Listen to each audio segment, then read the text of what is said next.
Hola amigos, mi nombre es Michael. Bienvenidos a MJ Radio, el único podcast en español sobre la vida y obra del rey del pop. Noticias, análisis, historias, discusión, entrevistas y mucho más. MJ Radio, el podcast que le da voz en español a el rey del pop.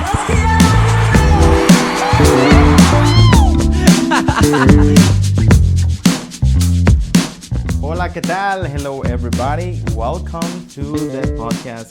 Today, we're going to have a very special episode. Tendremos un episodio muy especial para todos nuestros compañeros que hablan inglés. Después vendrá la traducción al español. We're going to translate in Spanish later.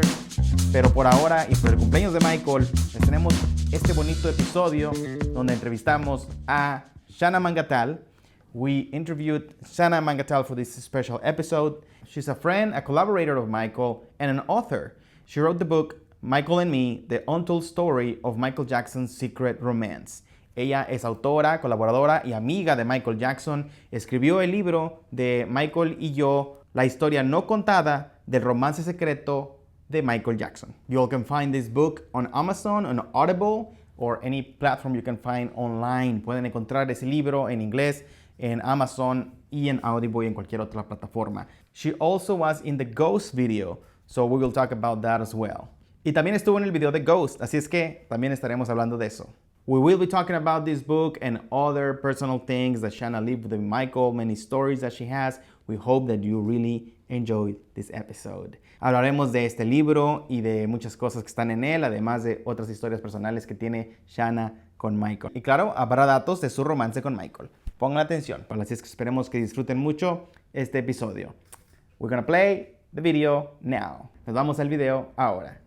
Hello friends, welcome to another episode of MJ Radio, MJ Radio, MJ Radio. This is episode number 89. And as usual, we're gonna have Sandra from Peru and Ale in Mexico City. Today we're gonna have a very special episode. We have a guest, Shana. Welcome to the show. How you doing? Thank you. I'm fine. How are you guys? I'm very happy to be here. We're very excited. We're so happy to have you. Yes. Thank you. Yes. We always talk about you in this podcast. Not always, but once in a while. We mention you. We mention you. You've been mentioned in several episodes because of your background. We know that you were close to Michael. You work with people close to Michael. You have a lot of experience and you have a lot of stories and and a lot of the things we talk about Michael. It's around the 90s and that era where you were there when we did the special for Halloween. Of course, it was Ghost we talked about, and you were there. So we've been mentioning you around, and then you released your book, and we talked about that, and so we're just happy to finally give the Hispanic audience Shana, because we always mention you, and not a lot of people in the Hispanic community know about you because the language it gets lost in translation and whatever.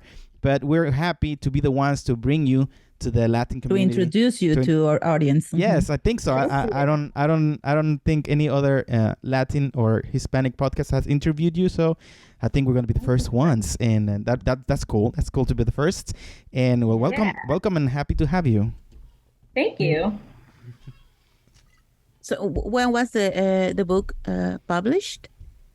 It was 2016. I guess the same year that you guys started your podcast. Wow. That's why we always mention you. Yeah, we started together. Makes sense. We start together. Sense, yeah. Sure can. Our babies are the same age. Yes, right, yes, exactly. yes. Like what? Then it was the audiobook.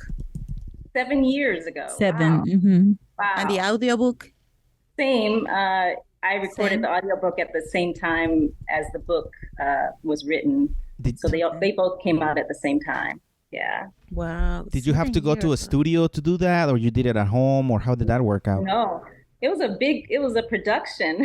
I actually had to audition to do my audiobook. They were going to hire an actress. Yeah. Really? They were going to hire an actress. Yes, I couldn't believe it. They were going to hire an actress to read my book because I don't have any experience. Right. Doing an audio. It's not as easy as it sounds. Not at all. Not at all. To read an entire book, and you only have about a week to do it. I went to a recording studio. Yes, there was a producer there, and you're in the vocal booth with headphones on, and you have to read everything perfectly. You can't mess up any words. No. So it's not easy. Wow. Even though it was my life, it still was difficult to read. Yeah. But luckily, I guess, I have a little bit of talent in audiobooks because I was able to do it in the week. And after a while, after the first day, it got much easier. But yeah, it was fun. It was just like recording an album because you really are in a recording studio, and it's and you have to get it right because you only have a certain amount of time to finish it. So yeah, but it was fun. Wow, that's interesting. I had no clue. Mm-hmm. Well, thank you for doing that for us. It was nice to hear from you. And I think you did a great job. I think I don't hear no mistakes. I hear you emphasize when you have to and be nice and the breathing, everything. Yeah, it's good. It was good. That's what I had. I don't have the physical. I had the audiobook. So I love the audiobook. And I know I was dreading the final chapter because I knew that it would be sad, and I didn't know how it would come out because it was the first time I had really verbalized it. I had written it, but I had never spoken it. Right. And it's different when you speak it, and it was emotional. It really brought back, all those, the terrible final months of Michael's life, that final chapter, and it brought tears to my eyes. So that's why I really liked the audiobook, because I was able to really put myself back into that time, that era. And the stories that I told, I was able to feel them more when I was speaking them. So I hope that came across. Yes, it did. It did. Oh, thank you. To be honest, I did not finish the book. The last two chapters. What? I did not want to finish because I knew I'm like, it's gonna be sad. I'm gonna hold it. I'm skipping that. I'm skipping that part. But for this interview, I finished it today, and I was like, that's not too bad. It wasn't that bad. I think you did good. I didn't cry, so I was like, I was just peaceful. I'm like, okay, I'm good, and I like the way you ended it.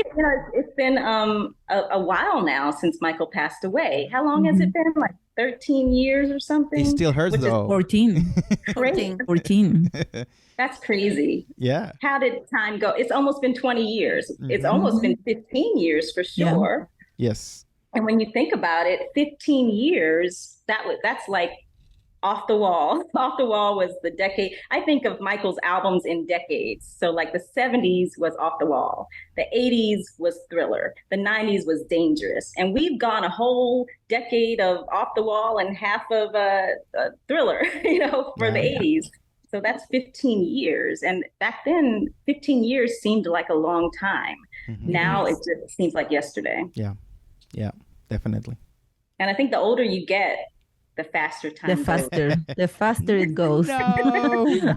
That's really true. Yeah. Sad, but true. Yeah. Mm-hmm. It is sad. But I enjoy life more though, because I know it's finite. It's gonna finish. So I try to enjoy it the most every day. That's for sure. Yeah, you have to. It's all we have. It's this life. That's correct. And I enjoy the book. I enjoy the ending as well. I like the poetry you put in there. You put some lines. Is that you read, or they told you to put that in there, or where that come from? No, I did every single thing myself. I didn't have a ghostwriter. Oh wow! Every word in there is from me. So, and I had never written a book before. So I'm pretty proud of myself that I was able to write an entire book. That's not easy. It's not easy. I've tried, and I do 2 chapters. How long did it take to finish the book, Shana? It didn't take that long. Once I started, maybe 3 months. Because once you get a book deal, you have a deadline. So you have no choice but to finish by a certain time. And I think that helps. If you don't have a deadline, you're like, I can finish it tomorrow. Yeah. But when you have a deadline and you're answering to a publishing company, you have to sit down. You can't have any distractions, and you just have to write. And that's what I did. I just focused all my energies on that. I didn't leave the house. I didn't do anything. I just sat and wrote. And sometimes, I would have writer's block and I would need inspiration, and I just go outside for a walk.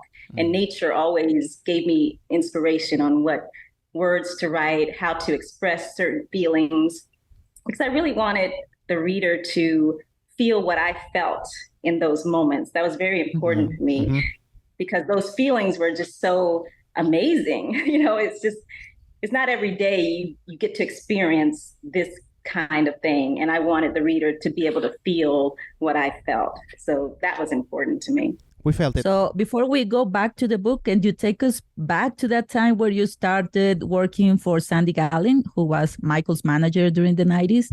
So how did it start for you?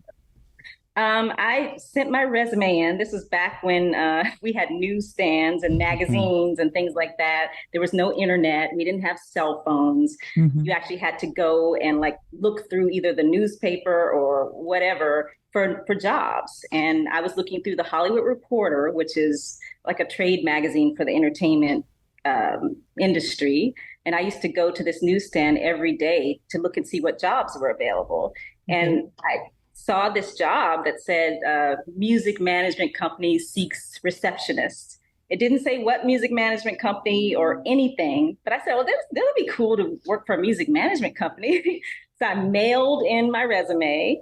And, you know, when you mail something, you don't know if it's going to get there. You don't know who's going to get it. You just send it and pray for the best. So about a week later, I got a phone call and I had an interview with the company, and I still didn't know, you know, which company it was. I walked in there and it was amazing. It was on Sunset Boulevard, like right in the heart of all the action. And I thought, oh, I really want this job. And then I realized who it was for. And Michael Jackson was their biggest client. And I was, oh my God, what? I was praying that I got this job. And I got it. I did not expect to get it because I really didn't have much experience. I was about 21 years old when I started. So I was just a baby. But I got it. And I was there for 7 years. And the very first day, Michael called. And I thought it was one of my friends playing a joke on me, you know, because I told all my friends, oh, I'm going to be working at this management company. Michael Jackson's their biggest client. And I never thought Michael would ever call himself. I thought that it would be like an assistant, you know? Right. But the very first day he calls and he says, Michael for Sandy. Sandy Gallin was his manager. And I was like, you know, I didn't think it was him. I thought it was someone playing a trick on me because it sounded just like Michael Jackson. You know, his voice sounded exactly like we had always heard him sound, but it really was him. And I would find out that he just did everything himself. He rarely used an assistant to make his phone calls. When we had meetings with him, it was just him and his driver, never any security, no bodyguards. It was just him. And I think people would be surprised about that now. Yes, but back then it was a lot. Yeah, and he would drive himself too. I'd often see him driving down the street, just Michael Jackson driving. But the thing is, he was driving a truck that no one would think he would be in. It wasn't a limo. It wasn't anything fancy.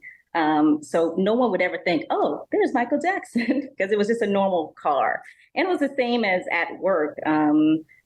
His driver would come and drop him off sometimes. He'd get in the elevator by himself, come upstairs, and the elevator doors would open, and there would be Michael. He'd walk out. Oh, my God. I know.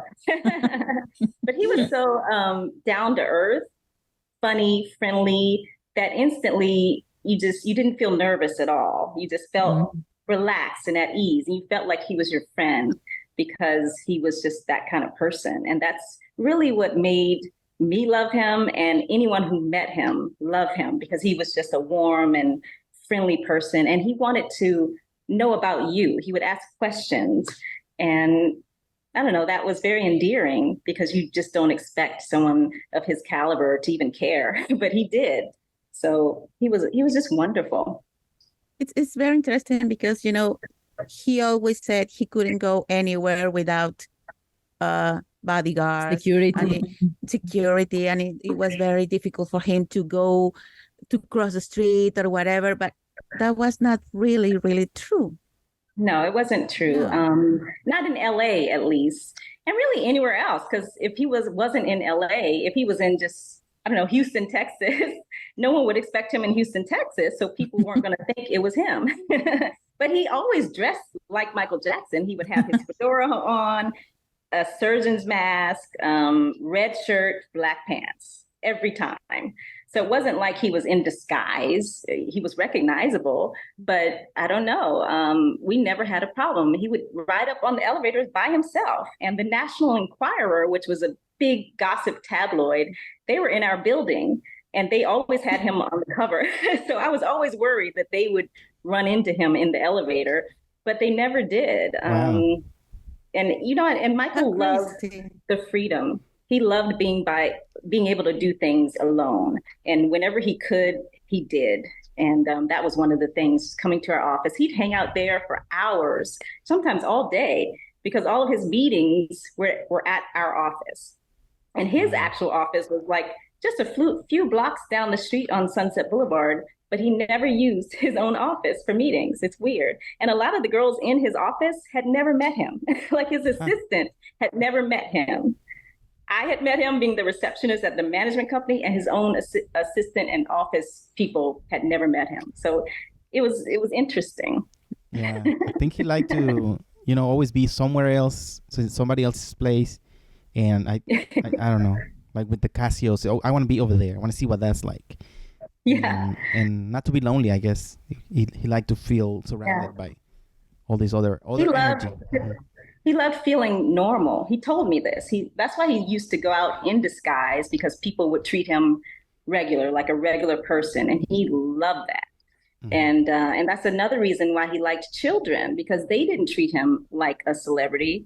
They treated him just like their friend. They would tease him and say mean things and whatever, and he loved that.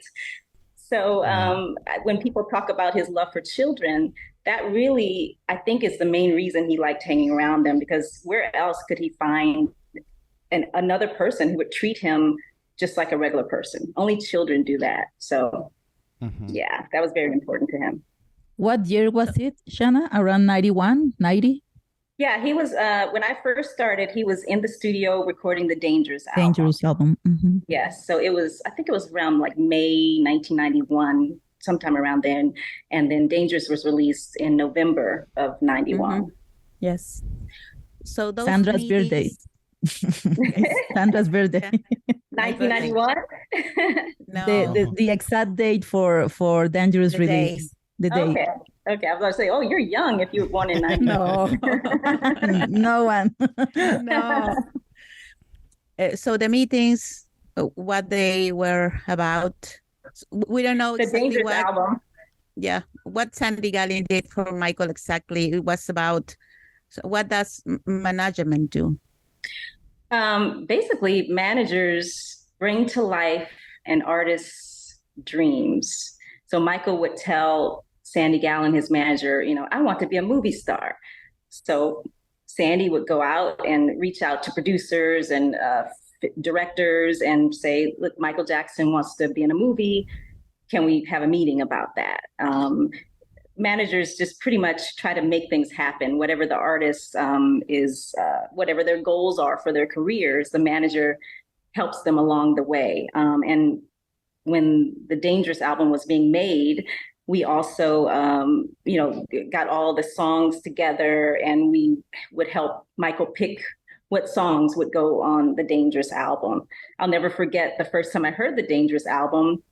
It was with Michael. He came into the office, went into our conference room, and we were all in there, and they were blasting, the album. No one had ever heard it before. And all the songs that were going to go on the album were in this meeting. And some of them didn't make the album, like Monkey Business. I remember hearing that for the first time in that meeting, and I loved it. And I was really mad when it didn't make the album. I was like, what happened to Monkey Business? That was my favorite song. And I remember the Time was my other favorite one when I first listened, and In the Closet, and Give In to Me. Those really stood out in that first meeting. Yeah. And Michael always blasted his music so loud. It was very important for him to have the biggest speakers and the loudest speakers. Even if he was driving his car down the street, you always knew it was him, because you could hear his music and the bass thumping like miles away. So that was important. So managers, that's what they do. They pretty much manage an artist's life, their business life, and even personal. You would think managers are about image or public relations, interviews, but not the music. I thought producers have to do with music, but not managers. So managers had to do with music also. Well, producers produce the music, and then once the music is produced, then it comes to management, and the managers pick out the songs that have been produced by the producers. So once the producers produce the music, it's released, and the producer doesn't have any say-so in if it gets released onto the album or what happens to it. The final say-so is really the record label. So the management is in cahoots with the record label. With the record label, okay. Yeah. So they're pretty much the bosses. Like, so the management is the boss. Like, we would tell Sony what to do, and hopefully they would agree. And if not, there would be a problem. But we were Michael's voice. If Michael wanted something from Sony, Sandy Gallin would be the one to call them and say, hey, Michael doesn't like the Who Is It video. We can't release it. And that actually happened.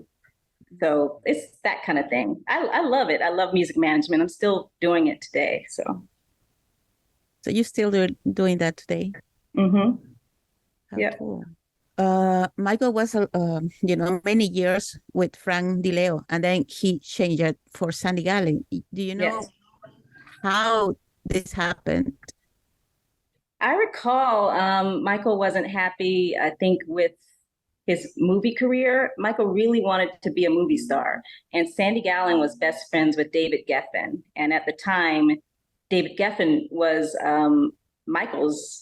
one of his closest friends, and Sandy was one of David's closest friends. So David recommended Sandy to Michael because Sandy had like the ins. He was in with the film industry, and that was really what was Michael's main goal. It wasn't music, it was film. So that's why he hired Sandy and got rid of Frank. I think he wasn't happy with the way Moonwalker performed. So that was that. And I'm glad he did, because, I would have never had this experience if he didn't. So thank God. Yeah. In the 90s, he changed a lot, his image, the way he shown himself to the public. So Sandy, I guess he had to do with that, his change. Mm-hmm.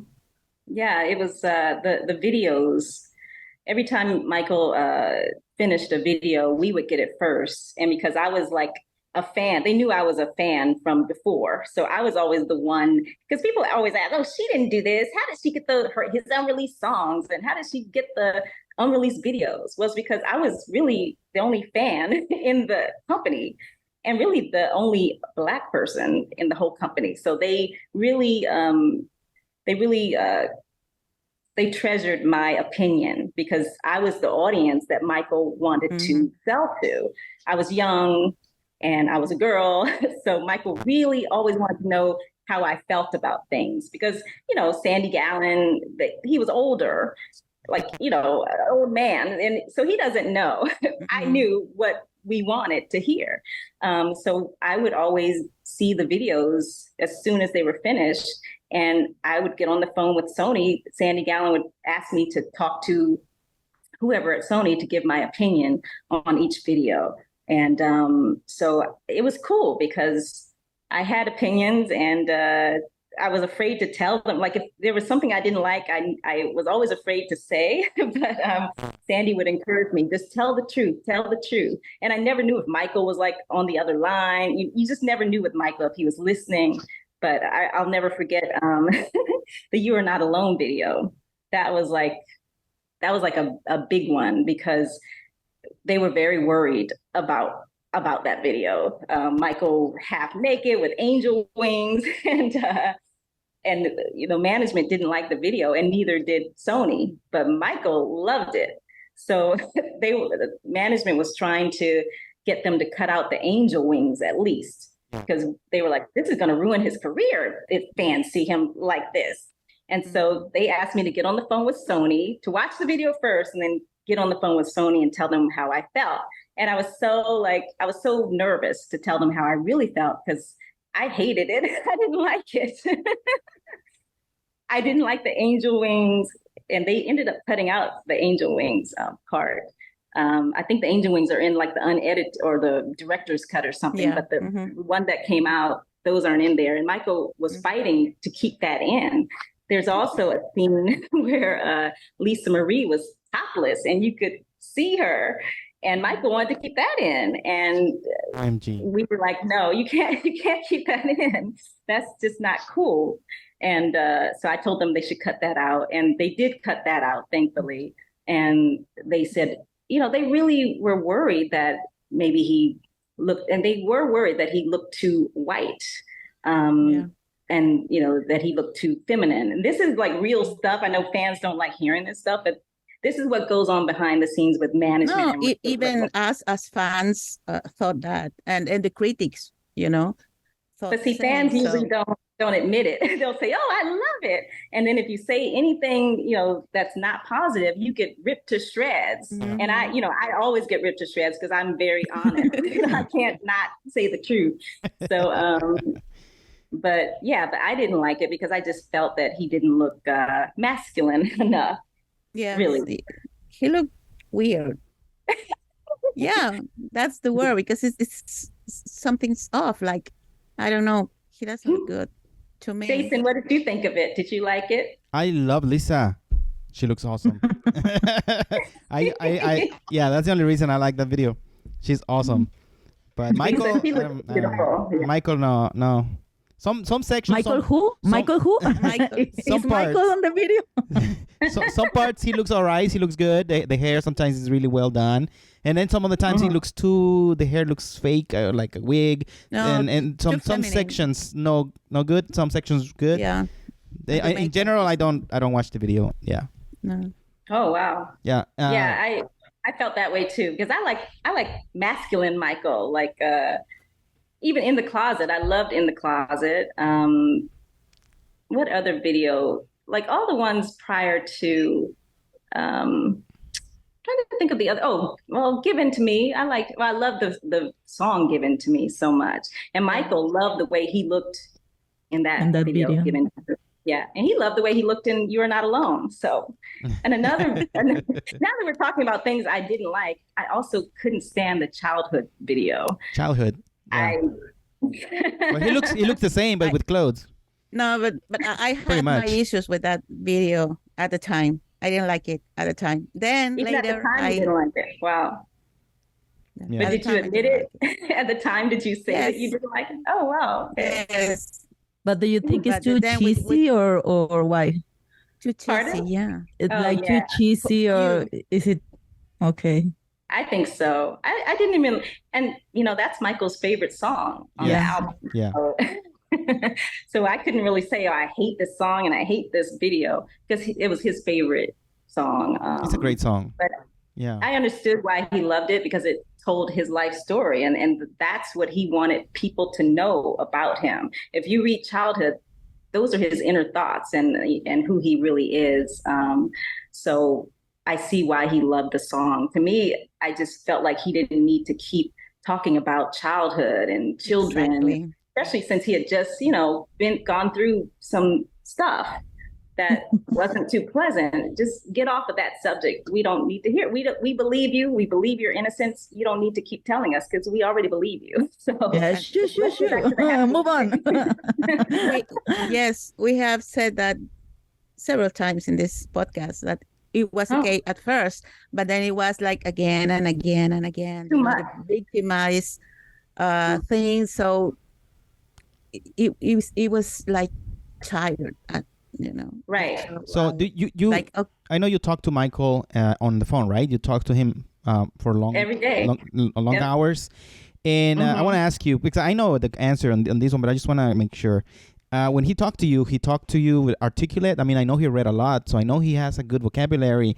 I know he knows how to express himself, right? Or was he a little weird to talk to? Was he a little oofy? No, it depended on the day and what was going on in his life at the time. He wasn't the same every time. It was different. Really? Each time, a lot of, and he was moody too. He was, he had different personalities, and he was moody, but he was always nice to me.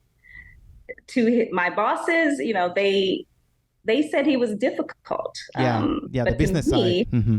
Business. Yeah, because he was very, very demanding. He knew what he wanted, and he knew how to get it. And he wanted his team to be completely supportive of what he wanted. And sometimes management didn't agree with what he wanted. And that's what a manager is supposed to do, give him input and guide the artists into the, you know, right direction so that they're successful, because a lot of times the artist doesn't know what's best for themselves.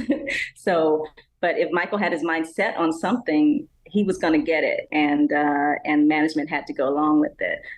So yeah, people who work with him in that capacity, most will tell you he was difficult because he was a perfectionist. That's why everything that he put out was excellent, because he made sure that it was. But with me being the receptionist, he was always charming, friendly. He was never not nice. He was always flirty and just, you know, just wonderful, really. It was almost like being back in high school, because we giggle on the phone, and it was like he was my age. He was 12 years older than me, but he acted like he was my age. And so it was, I loved coming to work every day because I knew I would talk to Michael. But yeah, sometimes it was different talking to him depending on what was going on in his life. Sometimes he was slurring his words, and I was suspecting that some things were going on that cause you to slur your words. Yeah. But that was always during times when he had a lot of stress and things swirling in the press that weren't positive. So I understood why he had to do those kind of things to make himself feel better. But yeah, so when you're dealing with someone who is having that kind of problem with pills or whatever it may be, when you talk to them on the phone, it's not always a normal conversation, I'll say. Well, my question is more because of the fact that when I saw him on interviews talking about the subject, he like, I always said, well, maybe he didn't know how to express that, or because I understood what he's saying, but I was like, but why would you say it like that? Or why wouldn't you say it in a different way? I don't think people are understanding what you're saying. And him being an artist, him being somebody that knows how to speak correctly and knows the words, why can he not explain it correctly? Or so maybe it's because some subjects are difficult to talk about. But then now that you're saying about management being involved in everything, well, isn't then management supposed to talk to him about it? You're gonna do an interview. Let's see what you're gonna say here. Don't say these things, or say it this way.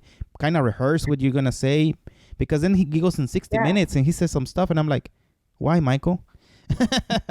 Why? Michael. Don't do that. They hurt me, and I'm like, Michael. Well, that was we weren't managing him at that time. That was after we stopped. Well, yeah, but it's the management.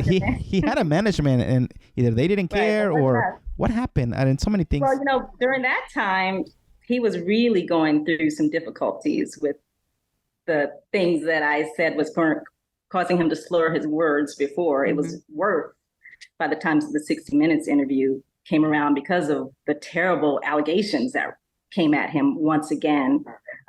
So really that's what caused those problems for him, because he was being accused of things that he knew he had not done. And I think I probably would have the same problems, because you don't want to feel like you're even in this world, because this world has treated you so badly. So you have to take something to sort of just get away and make you feel better. And that was the issue with him. That's probably why he may have said some things that he shouldn't have said on that 60 Minutes interview. And I just, when I saw that, I felt so bad for him, because you could just see the pain in his eyes.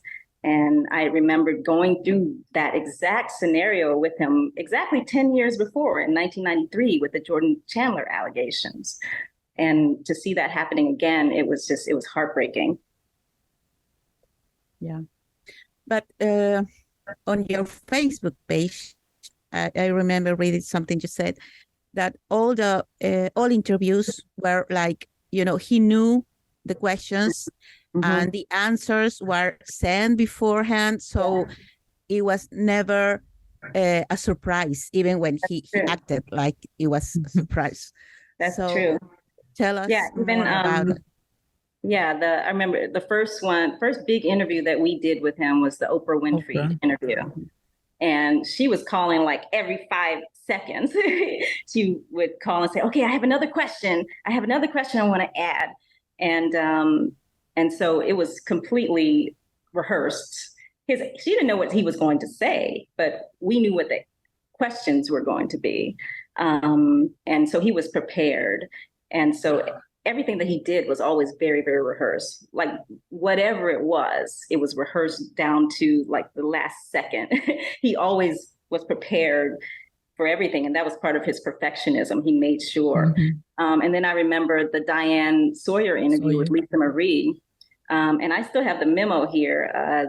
Sandy sent out a memo asking all of us who worked at the management company to think of 20 questions for Michael and Lisa Marie, just like whatever you could think of, like don't censor yourself, just whatever you want to know, write it down. And what they did is, we wrote our questions down, put them all together and presented them to Michael so that they would be prepared for whatever she would ask them. And that's what we did to prepare them. So that was very pre-planned too, that interview, even though it was live. So you didn't know what was going to happen, but we pretty much knew what subjects she was going to tackle.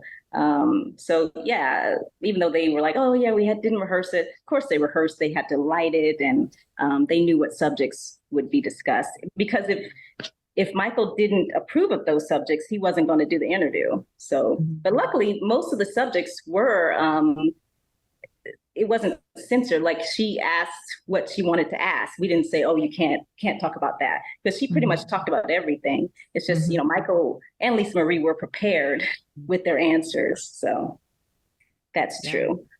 It's really interesting because fans usually go like, how could she do that to him? Right. Or, that's so unfair. They're so bad to him, but he knew and he accepted the question. So it was not like that. He was an entertainer. He knew what the fans wanted to hear. He knew what questions people wanted to ask. He was not dumb. He was very, very intelligent. One of the most intelligent people you will ever meet. And he was aware of what people were saying. And he had thick skin. He read, the tabloids of what people were saying. So it's not like he was this little person who was very easily hurt and you couldn't say anything to him.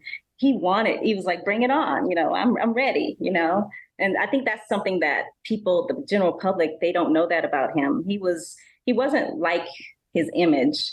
He was in a way, like if you met him in public, he seems like this shy, sweet guy, which he was, but in business and just in real life, when he was comfortable, he wasn't shy. Like, I don't think of Michael as a shy person. That's just not Michael Jackson. That's not his personality. But because people were always staring at him and coming at him, of course, that would make him a little timid. But his personality was not someone who was shy. And about his looks in the Sandy Gallin era, did Sandy have to do with that, or was it Michael thing? It was Michael. Yeah. Well, like I'd say the In the Closet video, that was Sandy, because he wanted Michael to look more macho. So he hired Herb Ritz. That was Sandy's idea, because Herb Ritz was one of Sandy's good friends. Naomi Campbell, all that was Herb Ritz's idea. But of course, Michael loved that idea. He loved Naomi. But like the ponytail, all that stuff, that was like Herb Ritz. That was his vision. Because if it was up to Michael, he would have, gone with the, I don't know, Remember the Time look, or the childhood video look. He liked that kind of look. For some reason, I don't know why, but it was a very conscious effort to kind of make him look more macho in that Dangerous era. And the record label, they wanted that too. You hear a lot of bad things about Sony, but in my opinion and in what I witnessed, they wanted the best for Michael. And a lot of times Michael didn't agree with what they wanted, but what they wanted was usually the best because they wanted to make money. They didn't want to lose money. They wanted to make money. So they weren't trying to sabotage, at least at this stage, dangerous in history. They really wanted him to win because they wanted to make the most money that they could make. And the things that I heard them suggest, it was always something good for him, not bad. So no, the look was Michael. Talking about the look, Shana, was ever vitiligo a subject to talk about? No, we didn't know anything about that until the Oprah interview. Mm-hmm. We were surprised by that as well. Okay. So, the lightening of the skin, I think the first time I heard something about that was the Who Is It video. I think that was before the Oprah interview. And the original Who Is It video, where Michael looked, to me, the best he had ever looked. He had on the suit and he was just gorgeous. Mm-hmm. And I remember seeing it and I was like, oh, this is so great. I can't wait for the fans to see this. They're going to love this. But then Michael calls one day. I remember it was late. I was getting ready to leave the office and he calls and he's crying. And I didn't know what was wrong. I put him through to Sandy and he was crying because he didn't like the way he looked in the video, even though he looked great. He felt like what did he say? He said he felt he looked like a monkey, really. And I don't think it was because his skin was dark, but he just did not like the way he was lit. But, the lighting wasn't right for him. He was a perfectionist, especially with how he looked. And as we know, he did not see what we saw. He saw ugly when we saw beauty. Mm-hmm. And that was frustrating because we're like, no, Michael, you look great. But you couldn't convince him that he looked great. And so they didn't release that video simply because of that. He asked them if they could go into pre-production and, fix his skin, whatever issues he had with his skin. And they were like, no, that's going to take millions of dollars if we're going to go frame by frame and fix whatever it is, because you already look great.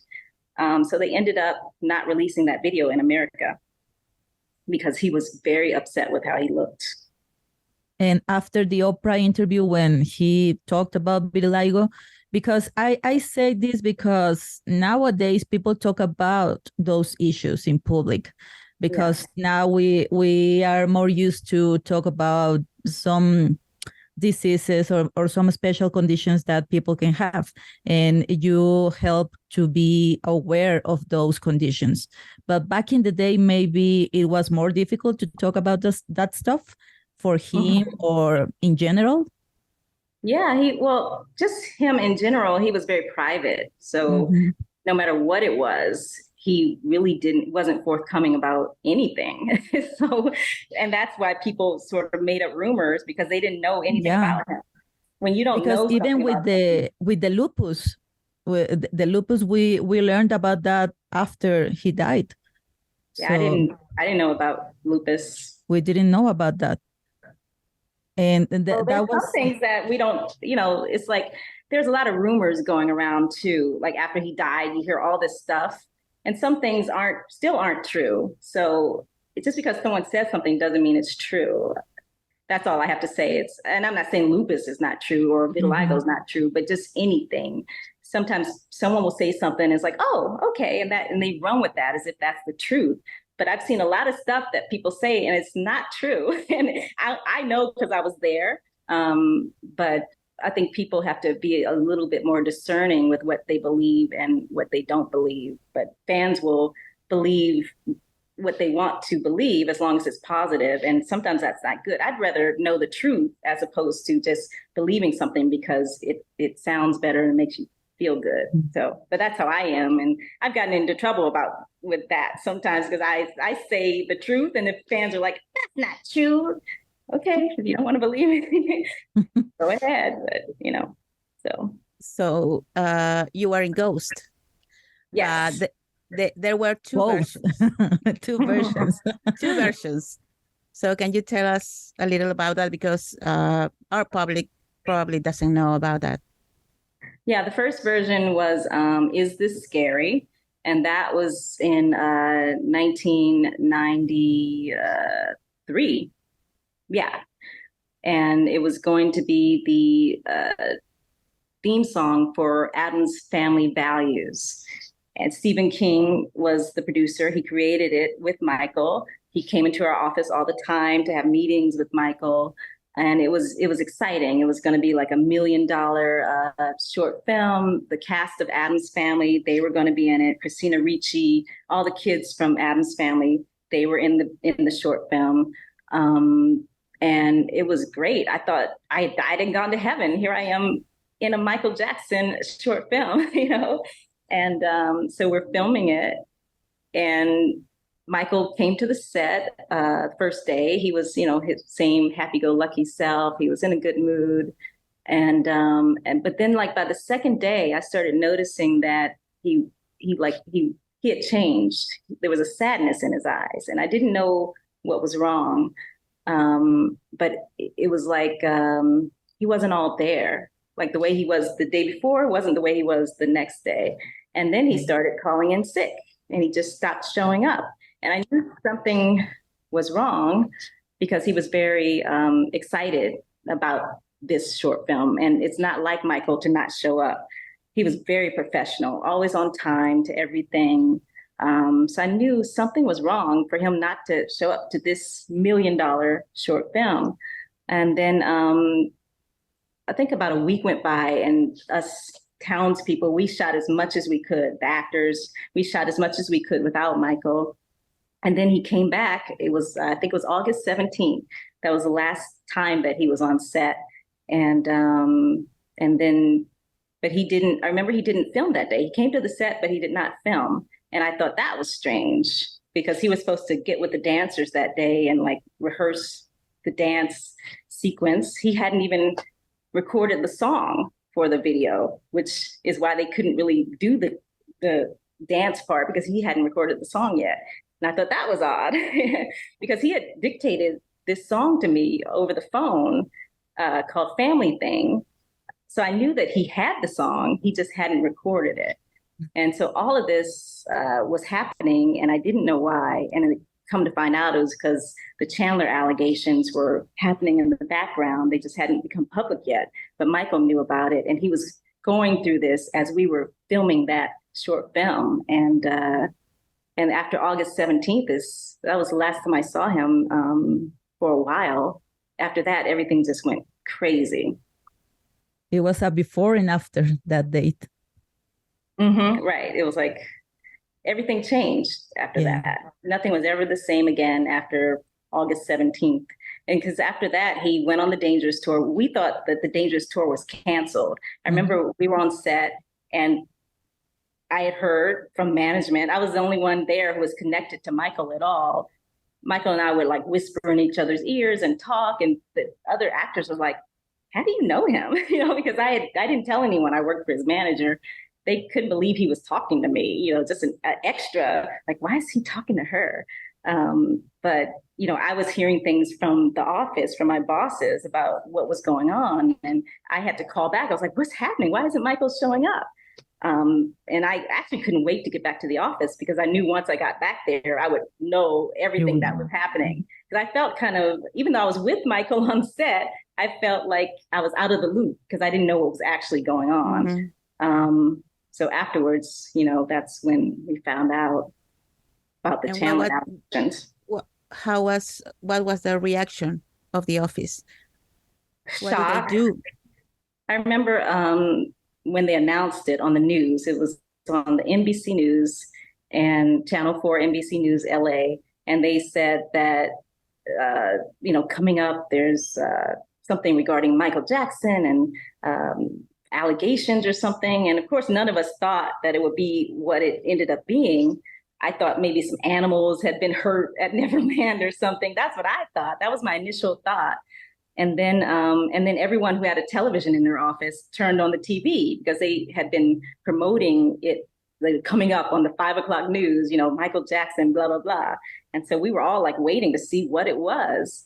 And that's what it was. And it was shocking. I was shocked.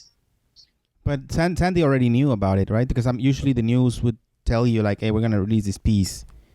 Correct? No, they didn't tell us. No. When it's something like that, they went live to Neverland. No, they didn't tell us they were going to. I'm sure Sandy he might have known what was going on, but he might not have, because Michael did keep some things private. We didn't know everything.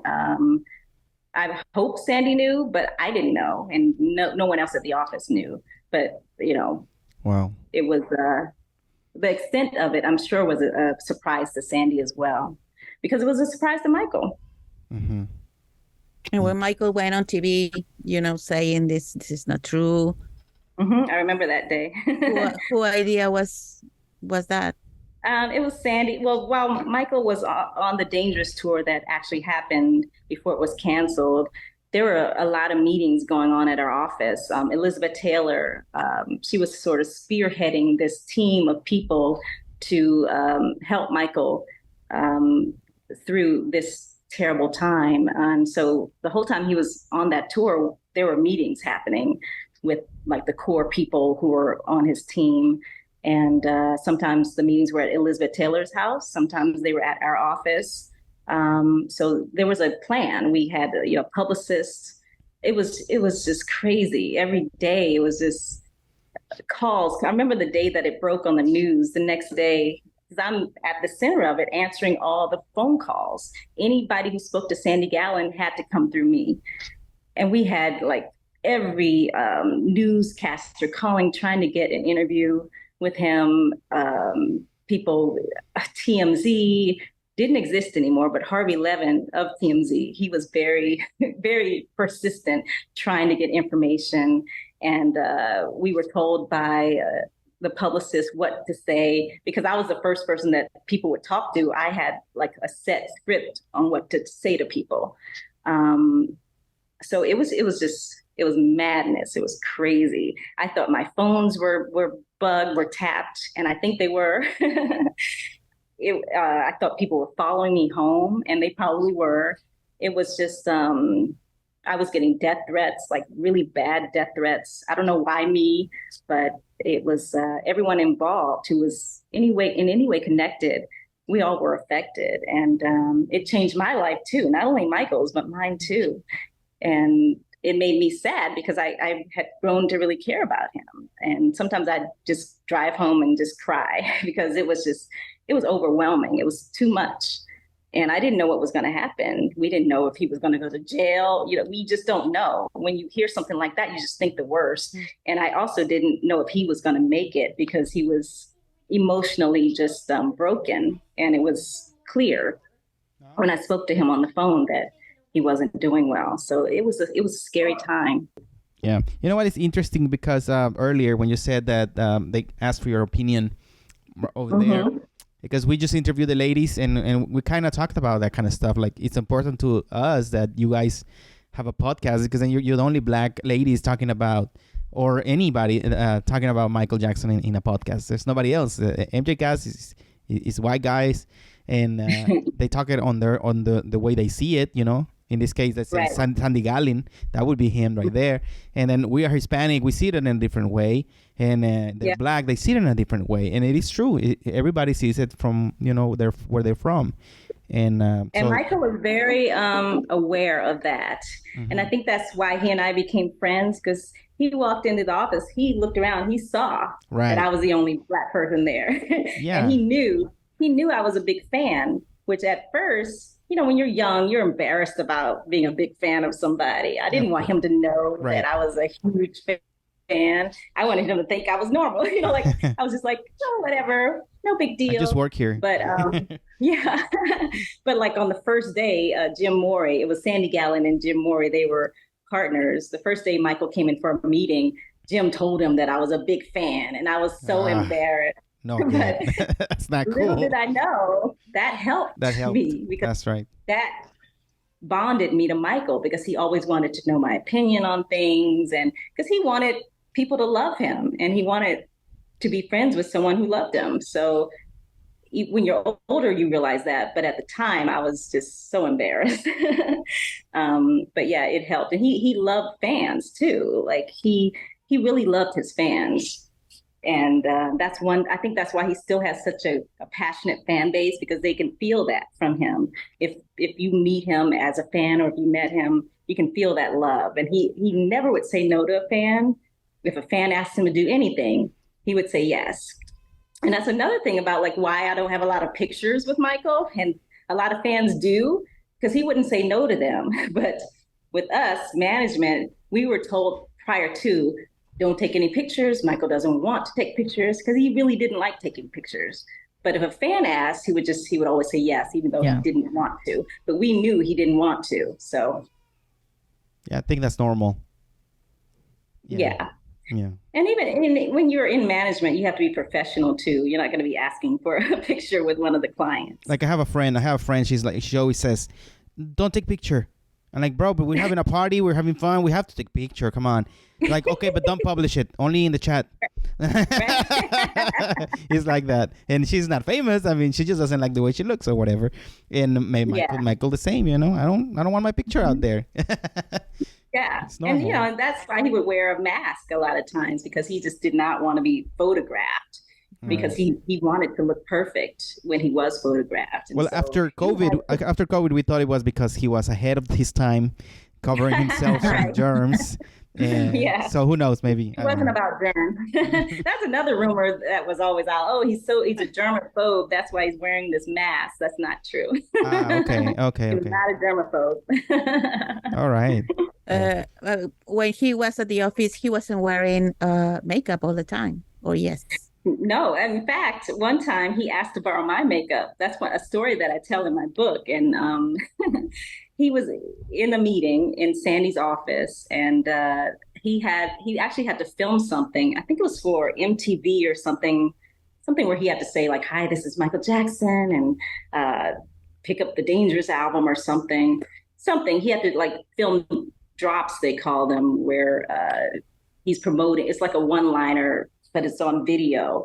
And he didn't bring his makeup. So he asked Sandy if he could borrow my makeup, because we were about the same color at that time. But I didn't wear makeup back then, not that kind of like foundation. And that's what he needed. So he was wearing makeup and not me. But so I remember Jim Morey came out of the office, just really excited. And he said, "Shana, this is your chance. Michael asked to borrow your makeup. So can you come back to Sandy's office and give him your makeup?" And I was like, "I don't have any makeup." I was so mad because I didn't have any makeup. I said, "But I can go to the store and get him some." And so Jim said, "Okay, we'll ask Michael if he wants you to do that." He said, "Come on." So Jim took me back to Sandy's office, and I remember Michael was sitting there in front of Sandy's desk with his fedora on, no surgeon's mask, and really no makeup on. And he looked beautiful without makeup. He did not need any makeup. He looked better without makeup. He was a gorgeous man. And I remember he was so shy and embarrassed. And Jim Morey came in with me and said, "Michael, Shana doesn't have any makeup, but she said she can go buy you some if you want her to." And he said, "Oh no, that's okay. You don't have to. That's okay." He was so embarrassed. He looked at Sandy Gallin like, "I'm going to kill you." Why would you tell her that I, wanted to borrow her makeup? I don't know. Maybe he was kidding when he said he wanted to borrow my makeup. I don't know. But when he saw me face to face, he was embarrassed. So so he didn't come to the office in makeup unless he was filming something like that day. And he didn't need it. He really didn't. He looked just beautiful. He was a handsome man. Yes, without makeup, he looked better. But at the time, the thing with his skin was obvious.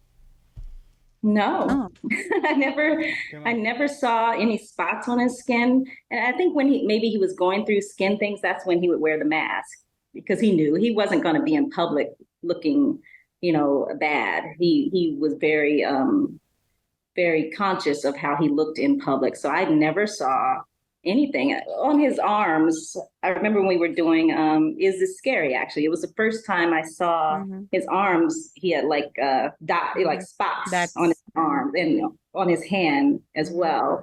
And I remember like being surprised about that, because that was before he even said anything about vitiligo.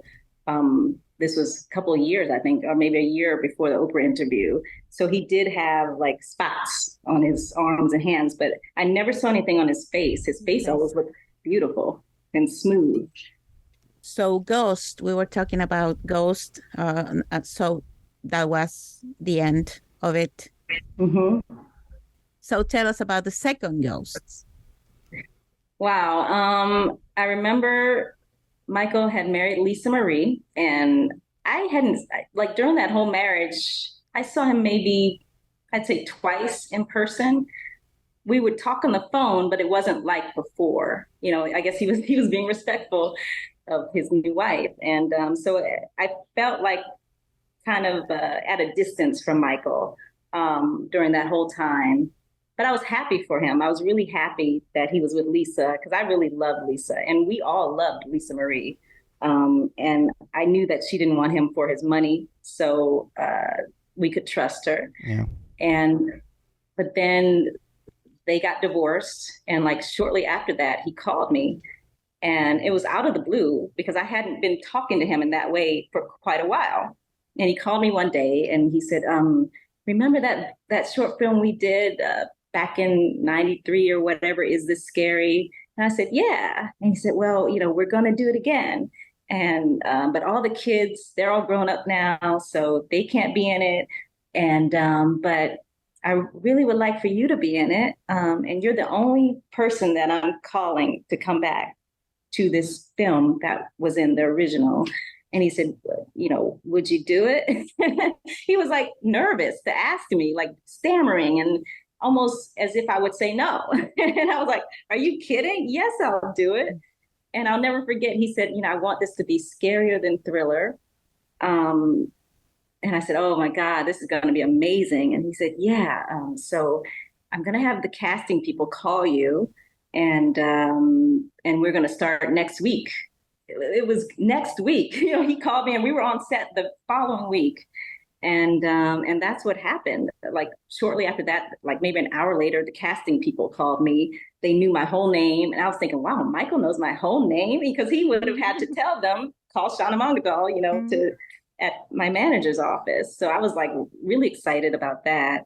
But prior to that, I can't remember if it was the same call or another call. It's in my book, the exact time frame, but he had told me he wanted to talk to me about something. He told me that he was unhappy with Sandy Gallin and Sony and all this stuff. And he made me promise not to tell Sandy Gallin he was my boss. So I felt torn, because here's our client telling me not to tell my boss, you know, and he was our most important client. So it would have helped my boss to know what he was thinking, and that he was thinking of firing Sandy, wow. But I couldn't tell them.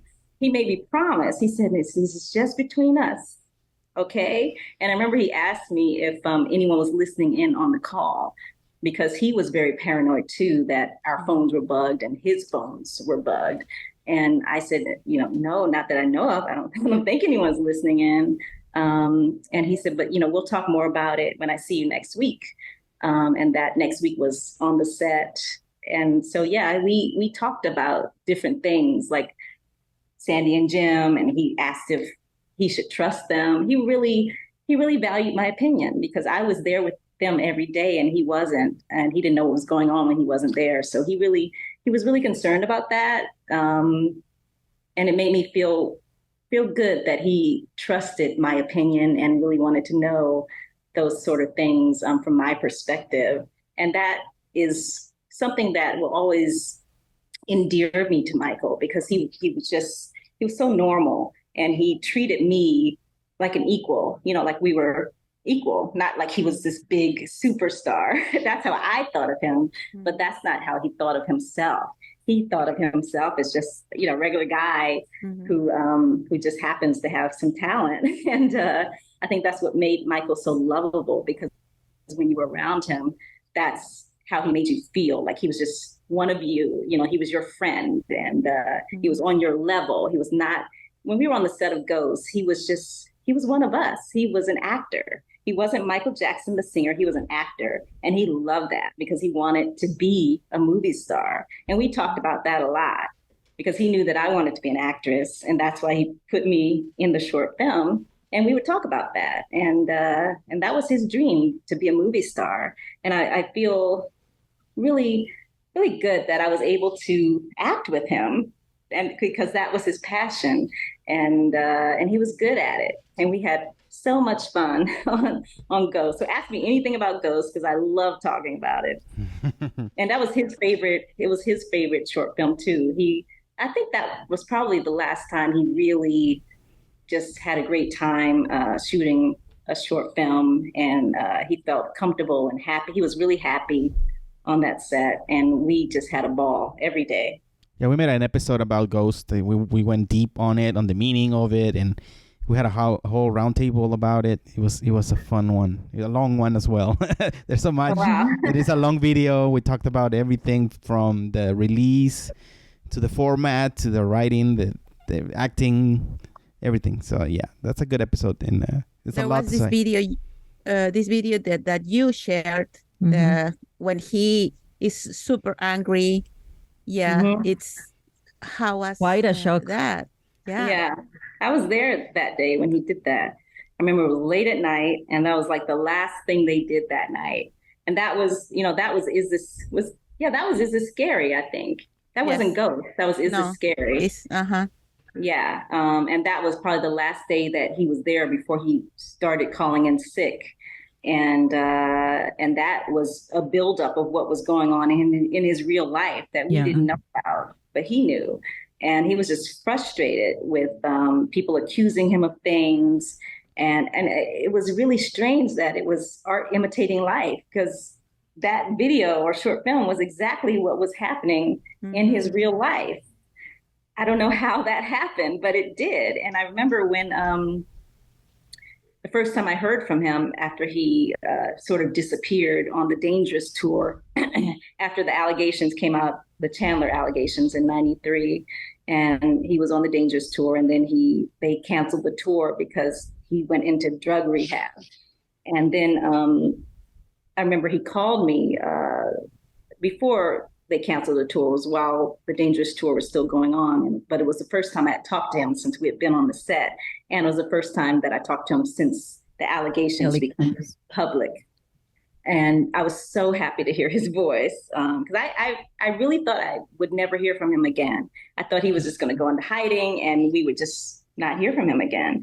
So I was so happy when he called, and the first thing that he talked about was filming Is This Scary? And he started recounting one of the scenes that we had done. And it was a scene where the mayor, who was not played by Michael in Is This Scary, we had an actor play him. The mayor says, you're scaring my children, you're scaring my son. And then Michael bends down and says to the son, am I scaring you? Am I scary? And the son shakes his head no, but the mayor shakes the son's head, yes, you are scaring my son. And that's the scene that Michael remembered and chose to, talk to me about in our first conversation. And at the time, I didn't know why he did that, because he was kind of laughing. It was like I thought he was going to be really sad on this phone call, but he was giggling, saying, remember when we did this scene and the mayor said this and the son said that, and he was giggling. And I was happy that he was in a good mood, but now I realize it was because that's exactly how he felt the Chandler situation was happening. He felt like the son was saying, no, Michael didn't harm me, but the father was saying, yes, he did harm you. Right. So it really did imitate life. And that was the scene that stood out in Michael's mind as he was going through these allegations. So that was really interesting, and it takes you inside of how he was feeling and how he felt about those allegations. Mm-hmm. Wow. Yeah, we mentioned that in the episode, that how deep it was on that level. Yes. And you have to really pay attention, because a lot of people just watch it just for the entertainment. When you go deep and you see and you analyze, you're like, wow, it's like mind blowing what the message he's sending. It's a lot of messages, not only one. There's many different messages in the whole video, and it's a very interesting video. Probably one of the best in that sense. The he feels like, he definitely thinks Ghosts. I agree.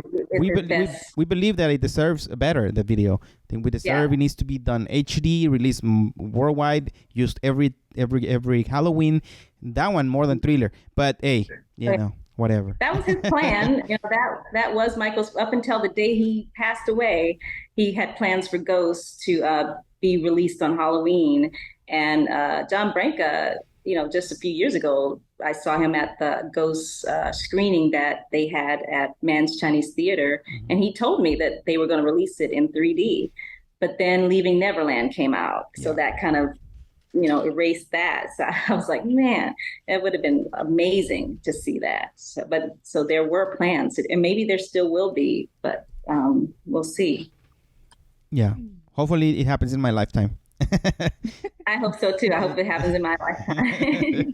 I really want to watch it. Because it was amazing to see it on the screen at Mann's Chinese Theater. I was like, wow, this is a dream come true.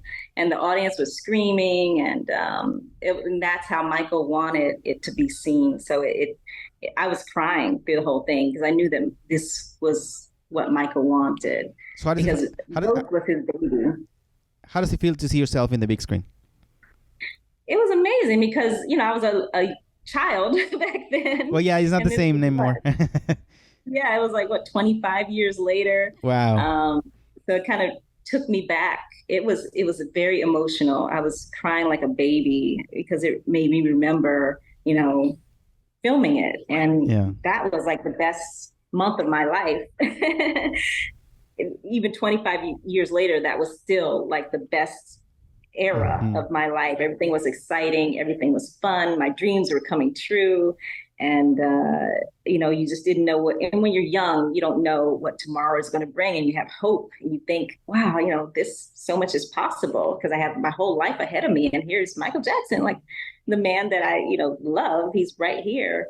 And I couldn't believe it myself that I sort of manifested my dreams. When you know, you're a child and you're a teenager and you're listening to Thriller and you're watching the videos and you're dreaming that it's you. I'm dreaming I'm Ola Ray, you know, in the Thriller video. And here I am on the set of Ghost, and Michael, I remember another story. I remember we were filming a scene in Ghost, and I saw Michael staring at me, which he did often. He was like someone who would just like stare at you. And I never knew like what he was like looking for, but he would just stare. And one time I saw him staring, and when he finally came over to me and he said, yeah, you know, I was looking at you because you remind me of the girl in the Thriller video, with the Bobby socks, and the loafers. Yeah. I said, really? Because, you know, I always dreamed of being that girl, Ola Ray.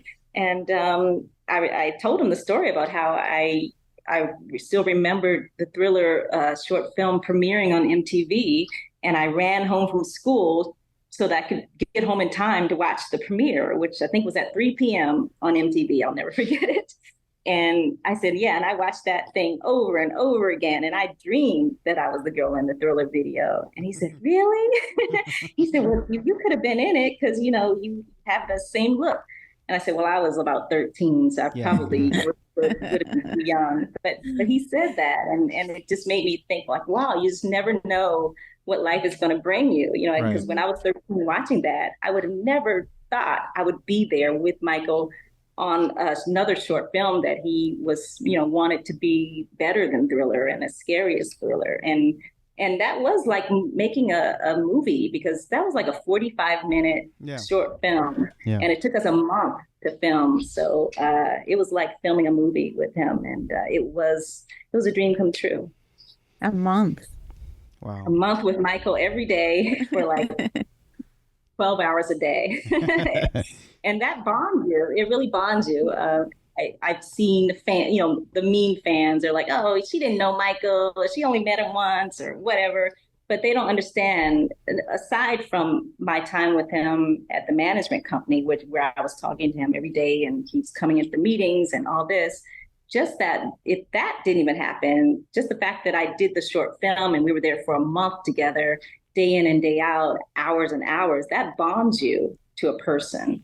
And we were bonded over that up until the last time I saw him in, what year was that? 2006, 2007.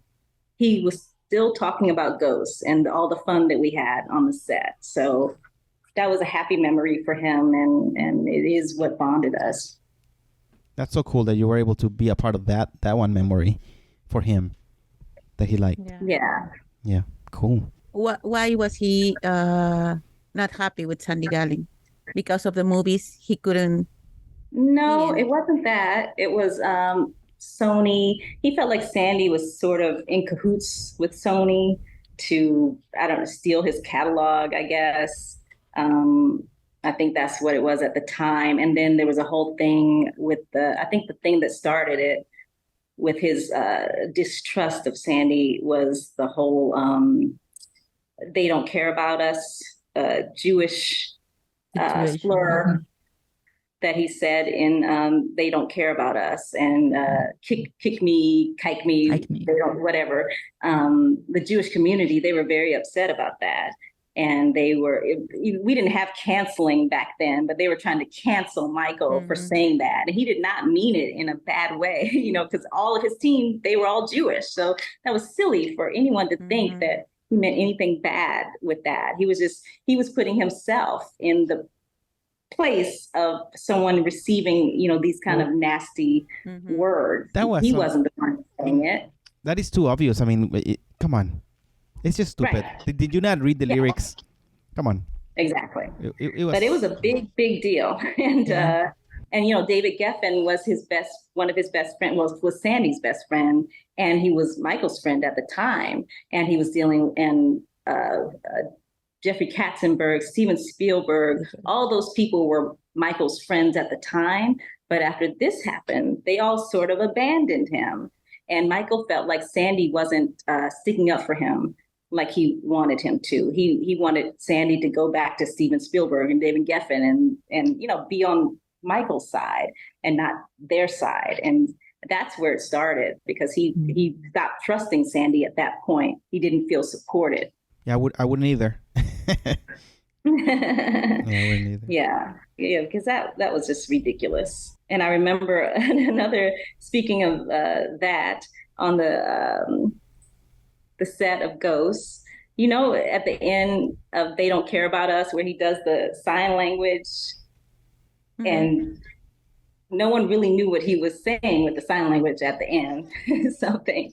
Well, he taught us the sign language on that set. It was me and I think two of the kids.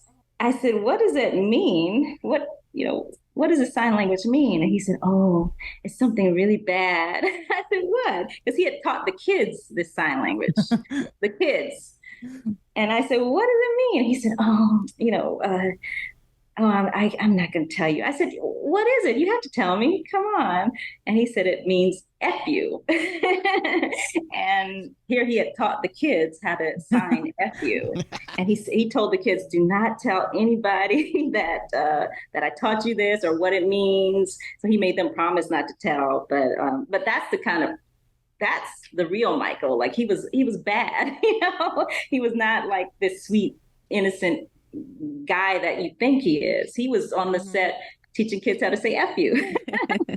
But I love that. That wasn't bad. Me saying it may sound bad, but in the moment it was really funny and fun. And that's what I loved about Michael, because that's what he was really like. And that's what was great about him, because you could just say what you wanted to him and he would say what he wanted to you. And he was just fun. And he always made everything fun. But that's what that sign language means. It's F you.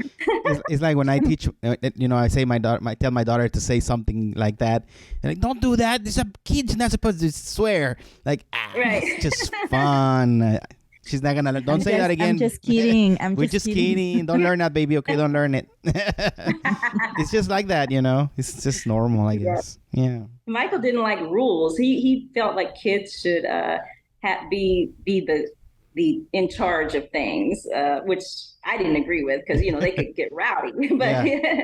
But he liked for kids to be able to be free and do what they want, basically. And he would encourage that. So, and me being a girl, I was like, "Oh, this is crazy." But that's how he was. Yeah, he wasn't like that with his own kids. Not with his kids. Right. He was very strict with them. Very strict. Yeah. Yes. Which is, it is It's interesting, huh?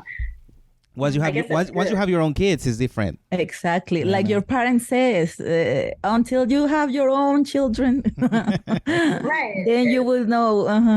Yeah. I remember seeing him the last time I saw him. He was with his kids, and it was the first time I had seen him with his kids. And he introduced me to them, and all three of them were there.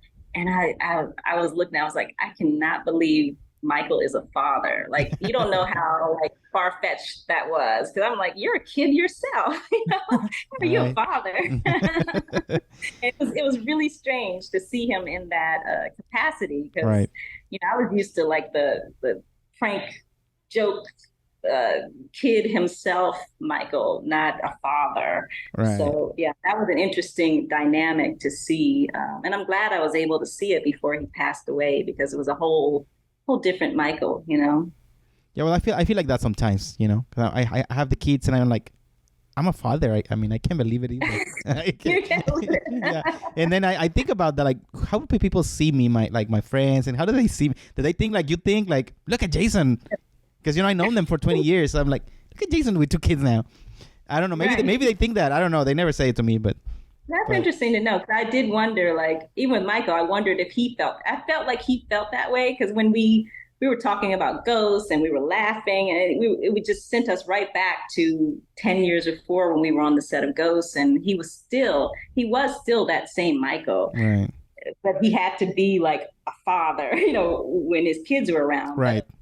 You know, away from them, still the same, you know, same funny Michael who was, you know, cracking jokes and stuff. So, yeah, I don't know.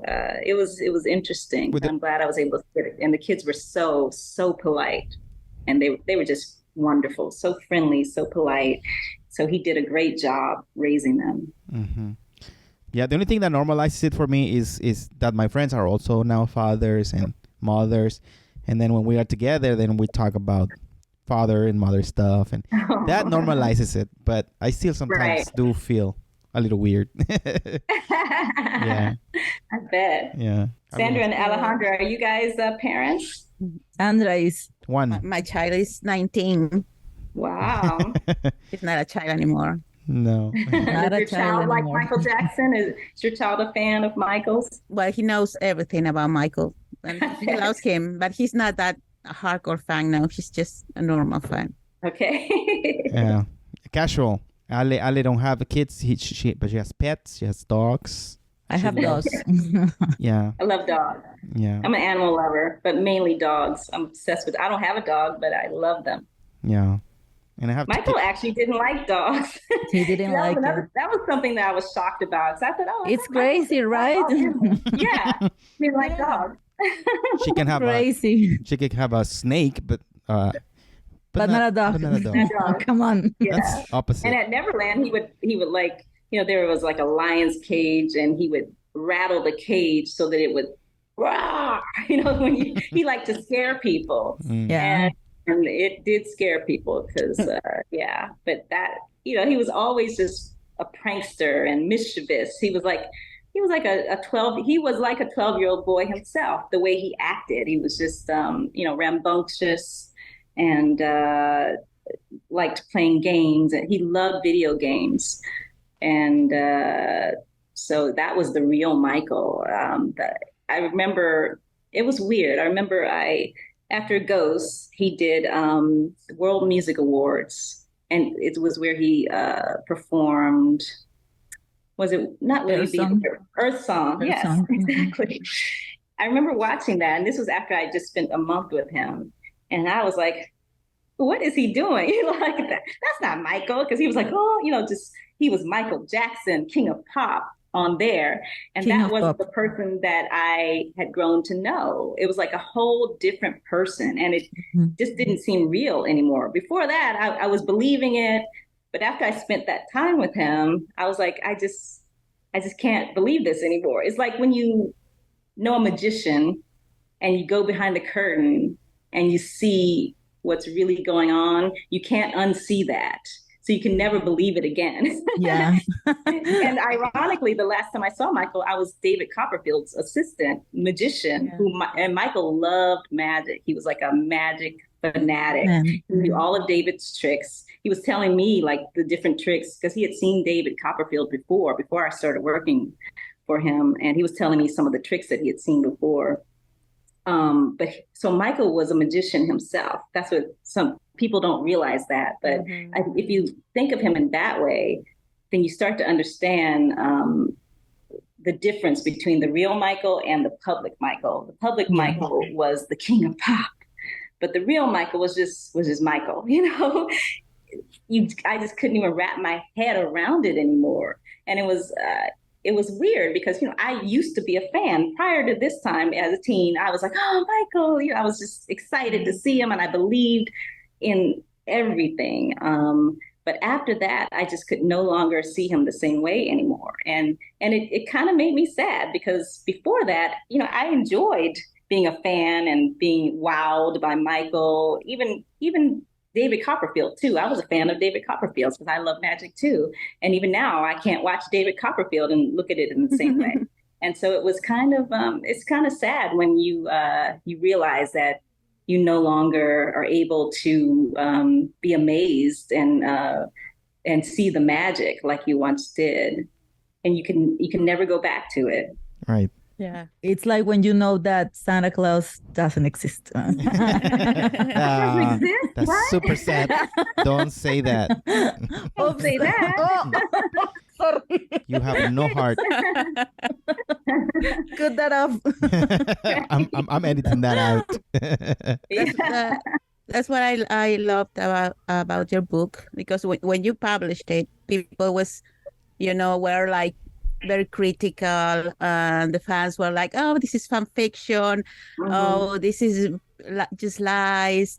Yeah. They still say that because they haven't read it. But when you actually read the book, you understand. Thank you. And you've always been a big supporter, so thank you so much. I've appreciated you for so long. Thank you. I was skeptical myself, but when I read it, it was like, oh, this sounds makes sense. This makes sense. This sounds real, because if it was fan fiction, it will be like a fairy tale, or we love each other. I can call it every day, but it wasn't like that. No, no, because it's a very real Michael, a person that is not always nice, right? That you are very honest and say, I could see him when he wanted to see me, and then I didn't know if I was gonna see him again. That's very true. Or in months or years or maybe ever. And that's so unfair. That's so unfair. Yeah. So damn, man. I know. And I'm still going through that. Jason, go away. I feel like I keep picking Michael again. Like every man that I've been interested in since that time has been just like that. They're all the same. They're all the same. Yeah. Sorry. But we're adorable. That's though. what men do. So I was like, okay, this is real, because this happens, and it's not nice, and it's not fair, and it's even cruel. So what would you say? Create a story like that. So it's right. I would if it wasn't real, I definitely would have written it differently. I would have made myself look better and Michael look better. Yeah, it's a game. It's a game. And go. Is that what it is, Jason? Yeah, I'm surprised that Michael knew the game, because I always saw him, like you say, he's so nice, and I never saw him with a girlfriend or anything. So I'm like, I don't think this guy knows. He has no game. But then I hear Lisa, and then the guys, some worker that were with him, say, no, this guy, and I'm like, oh, okay. So he knew. How did he learn? I want to know. How did he learn? How did he learn all these things? He learned from his brother since he was like 10 years old in strip clubs. And with his brothers. He was very good at it. He was better than me most times. And I think, that's something, an aspect of his personality that people do not know. And you wouldn't know unless you spent time around him. He was just like, I don't know, he was like a street guy. He's from Gary, Indiana, so let's be honest here. He's, that's not the best neighborhood, and that's where he was raised, and that's what he was like. He wasn't like some thug, but the way he talked was like someone that you would meet, in Gary, Indiana. And he talked about women like all the time.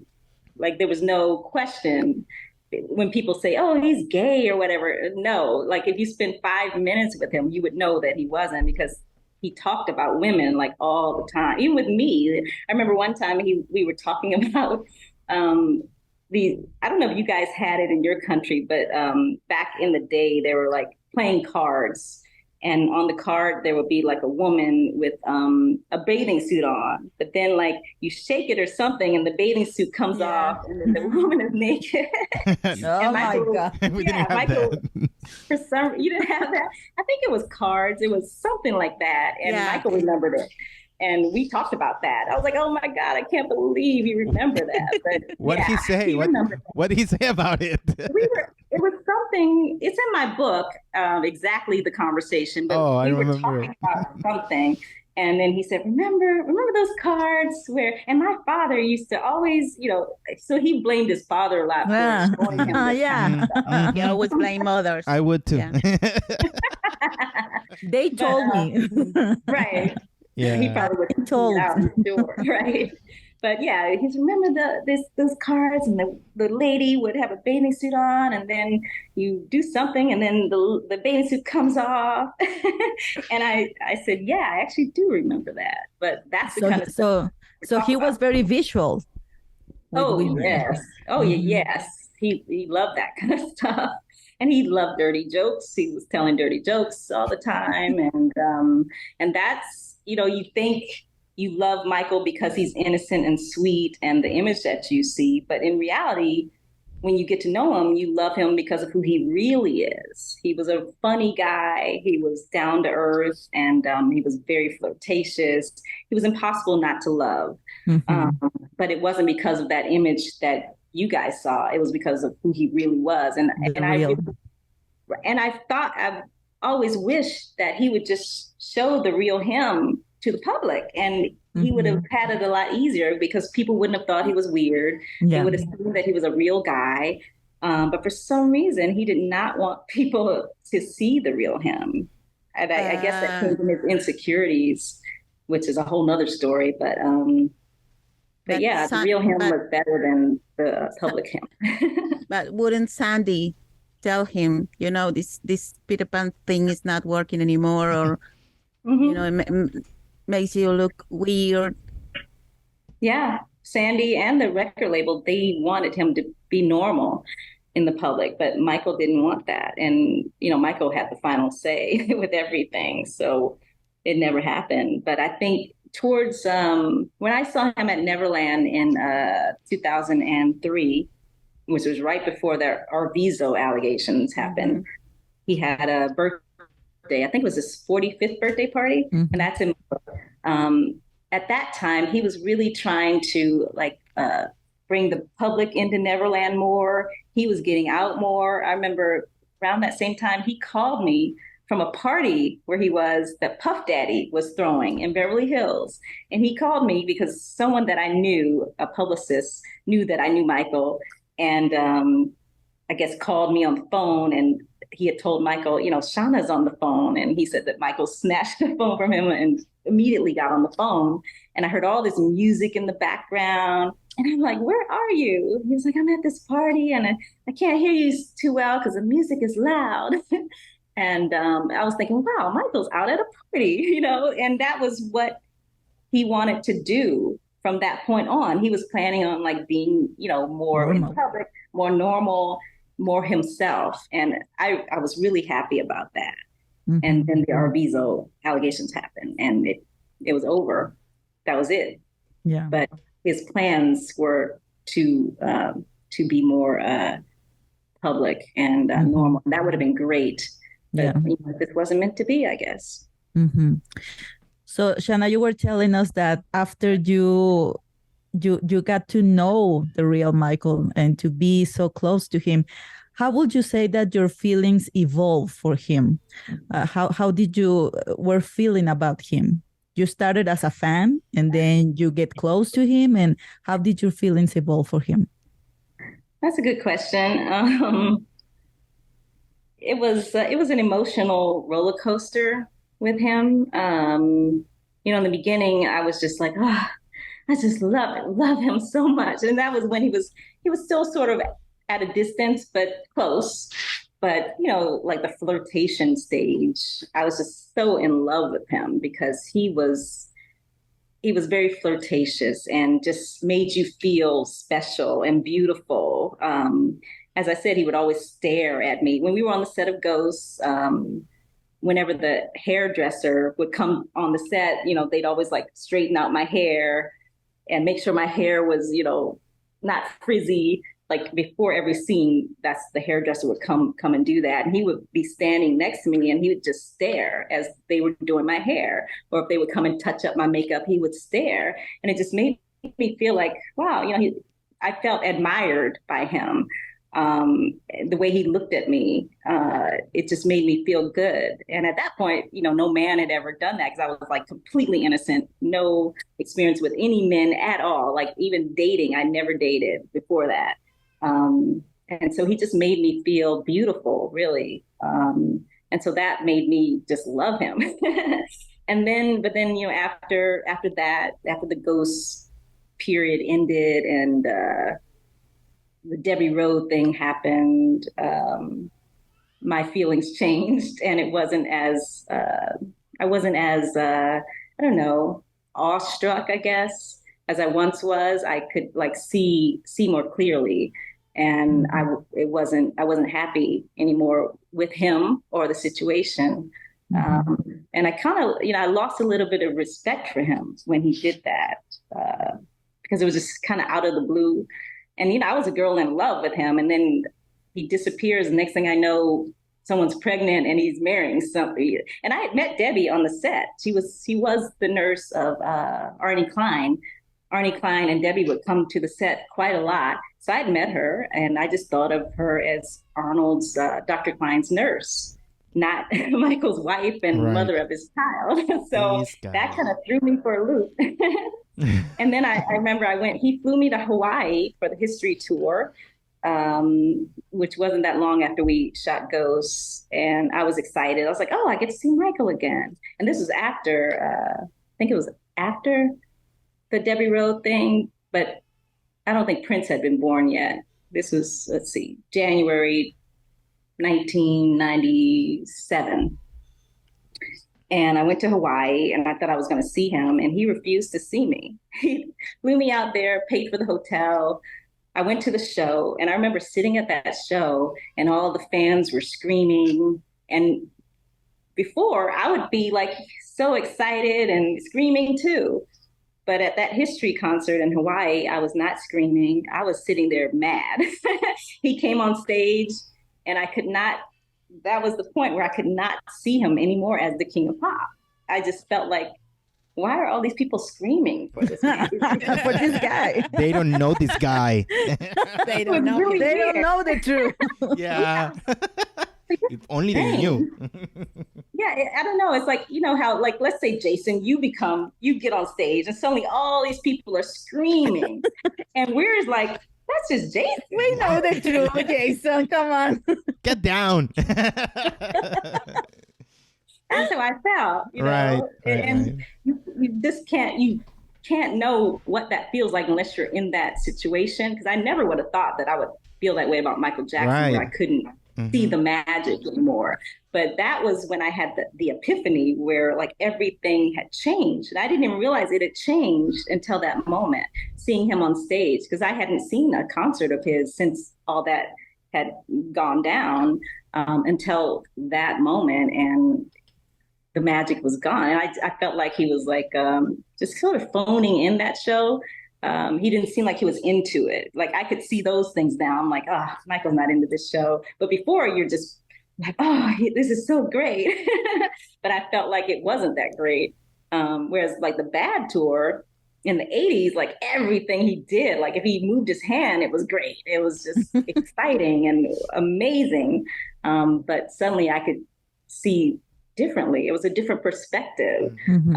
So that's how it changed drastically. And even to this day, you know, people think I'm still a fan, and I still do admire him and love him, but I don't consider myself a fan because I can't see him in that way anymore. And when I say things that are blunt and true, I have to watch myself because I'm talking like, you know, a friend as opposed to a fan. Right.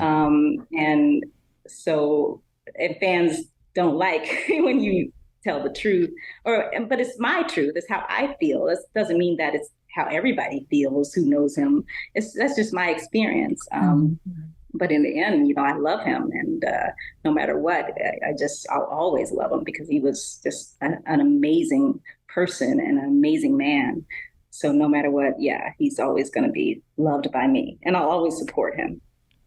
Definitely evolved. It definitely evolved into like it did. You 180. 180, 260. But like somehow you understand his circumstances, that it was difficult for him. So you're never bitter about him. Right.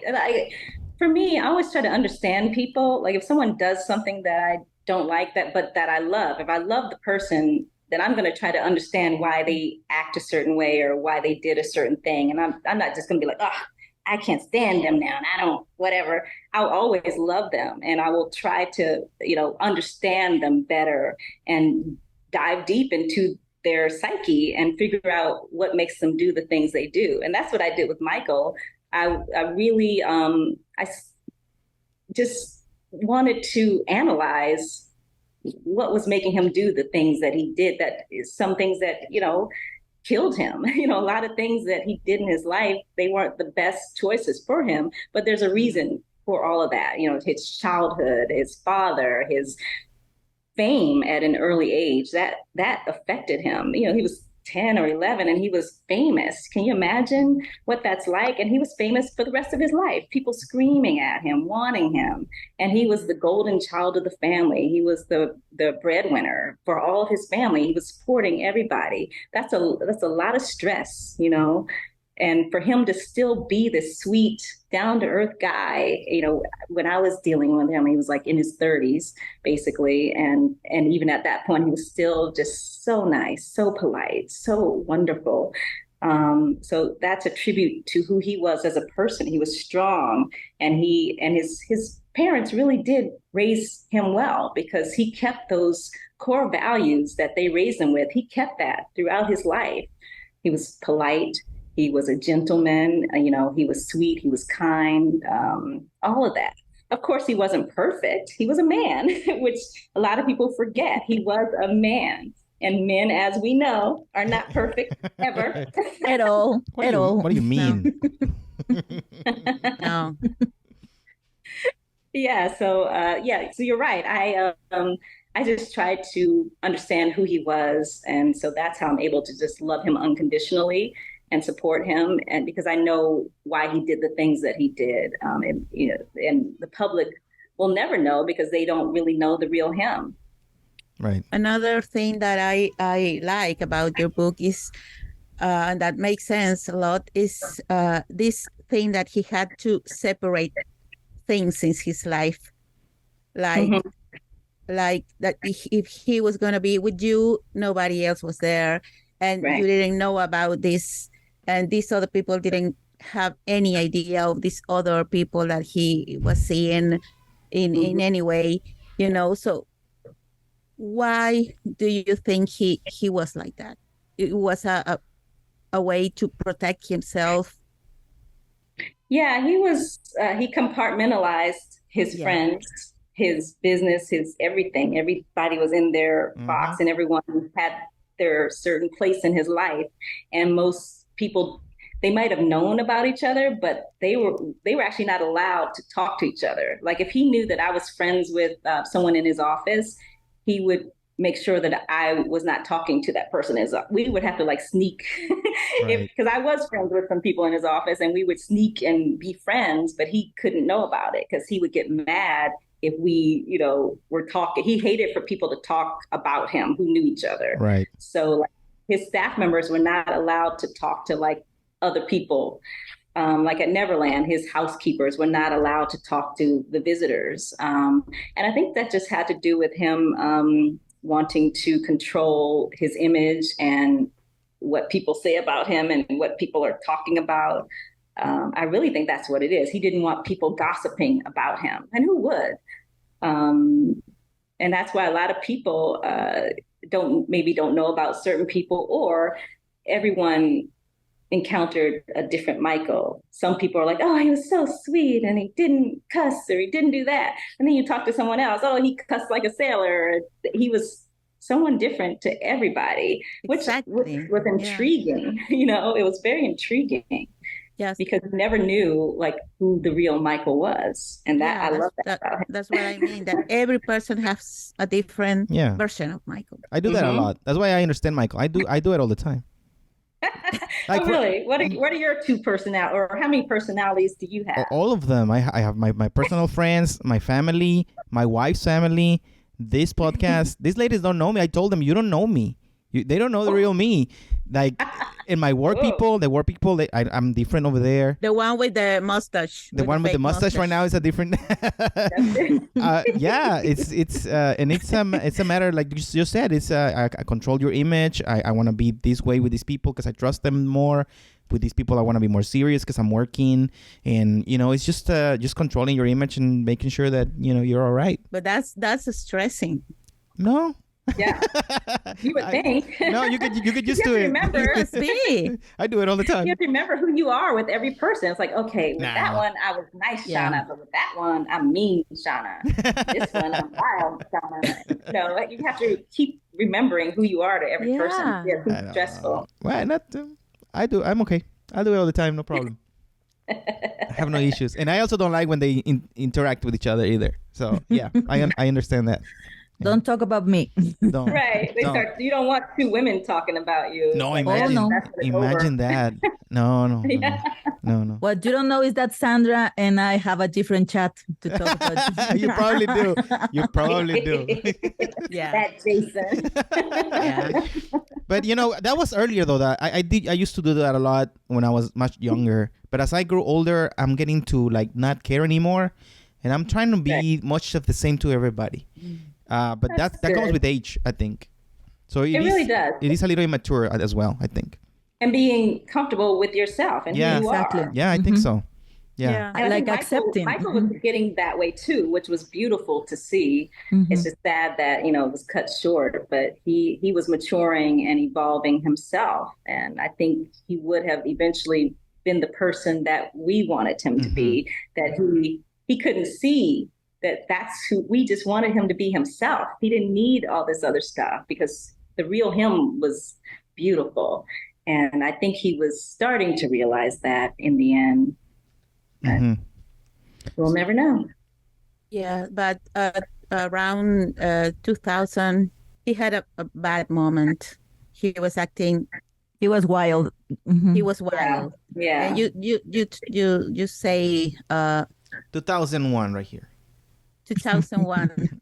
Yeah, Invincible around this area right here. Oh yeah.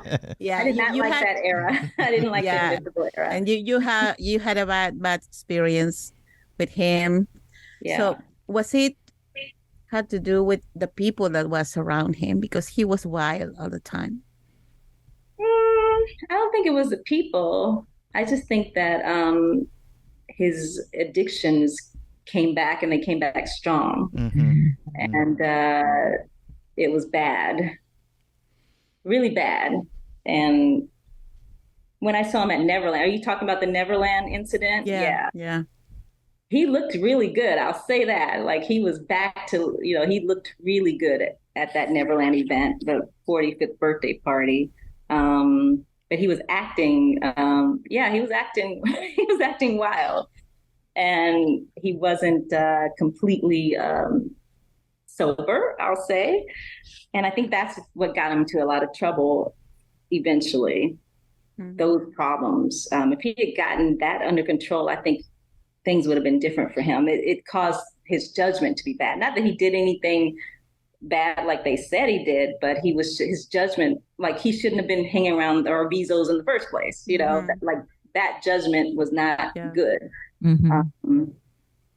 But yeah, the incident that you were talking about, they took me into the house at Neverland, and it was like a room. I think it was like near his bedroom.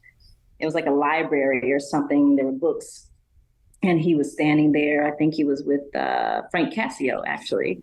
And, you know, first thing he talked about was ghosts. He started talking about, remember ghosts and blah, blah, blah. And he said, and everybody had a crush on you on the set. You know, he's still being flirty.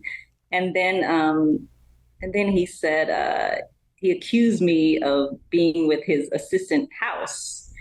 What did he say? Yeah, do you remember what it was? You house stuff. Oh, yeah, right. I just read it today. Yeah. Oh, okay. Thanks for reminding It's me. fresh. It's fresh. I haven't read it. I actually have not read that book since I wrote it. So I'm having to recall this stuff. But yeah, he was rude.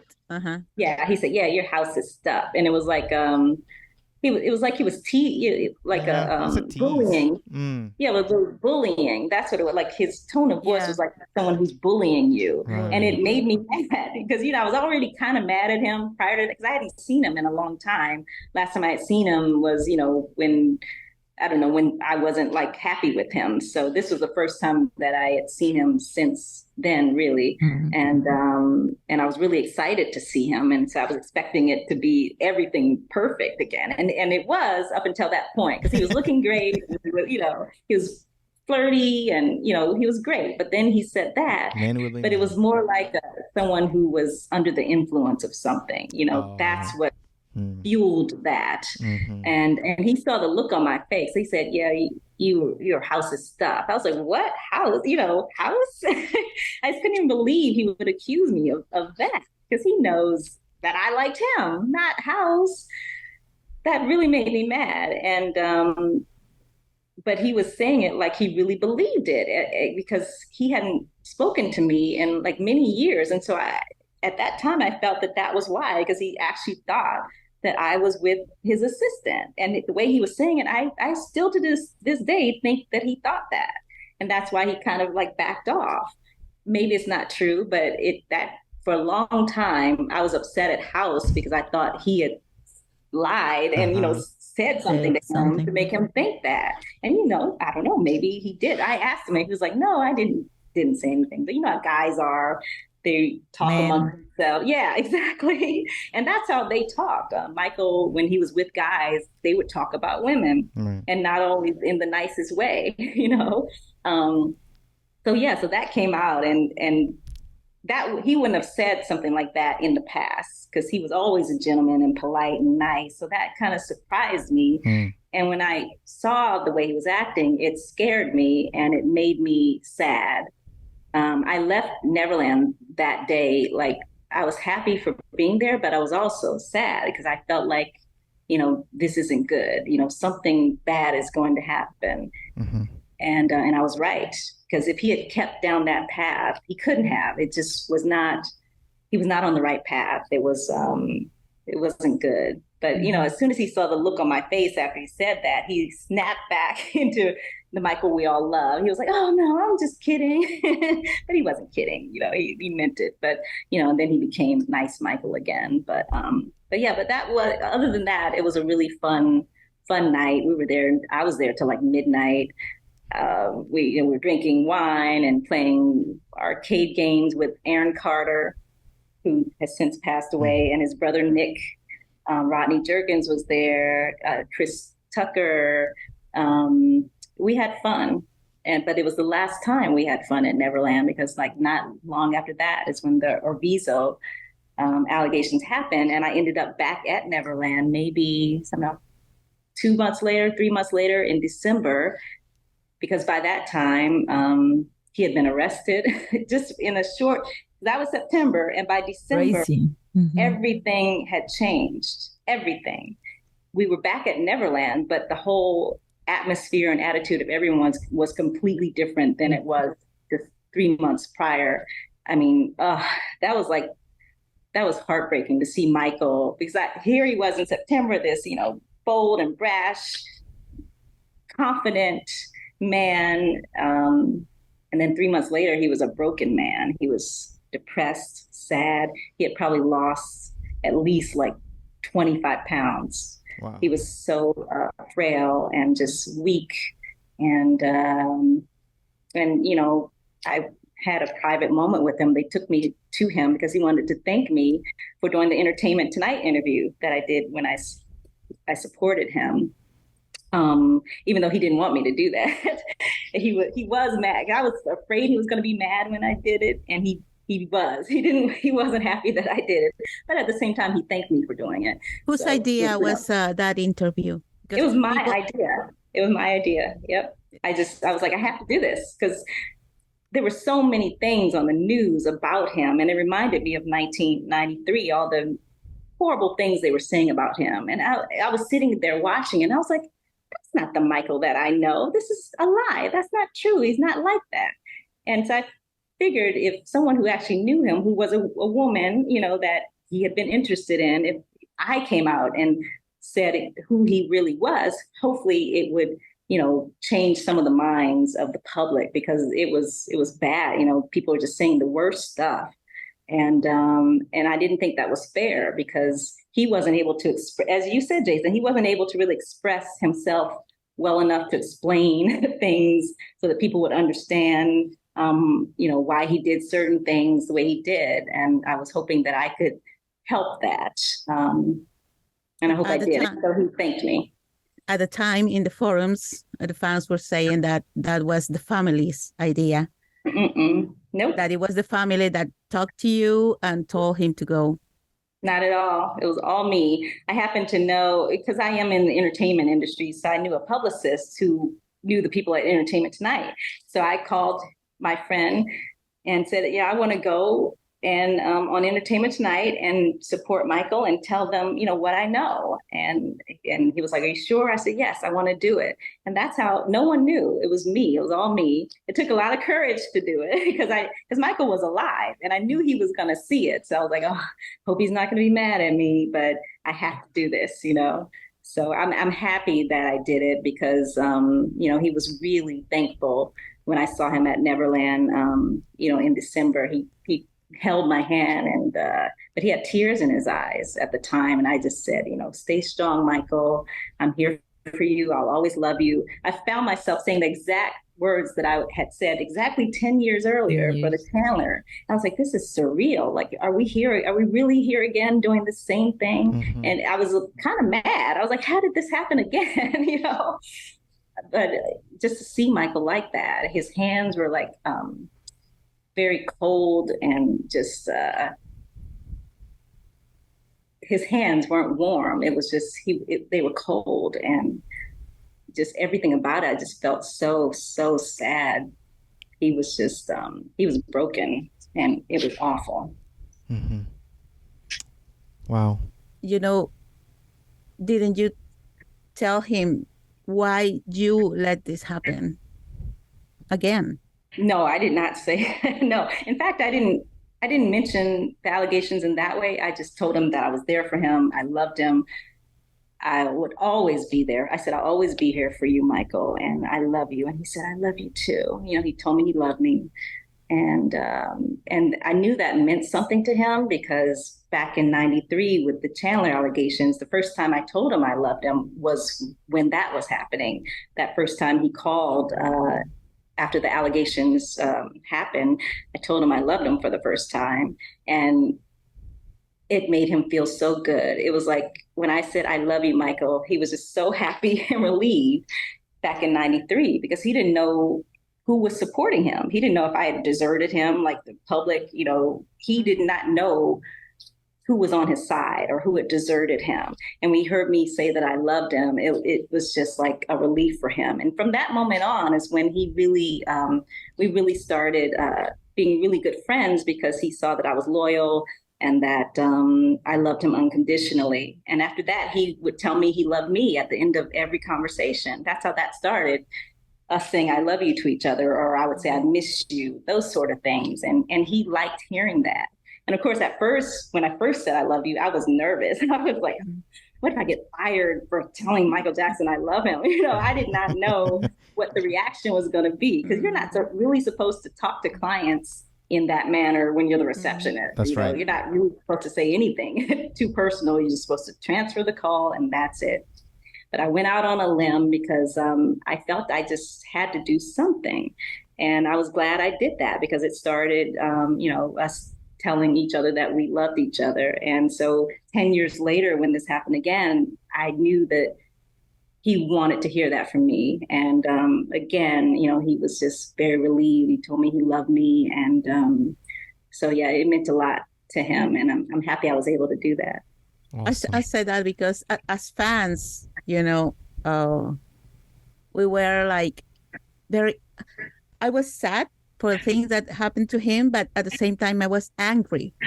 Yeah. Because he will let that happen. Right. And nobody around will tell him, this is going to end bad. Mm-hmm. There are bad people around you.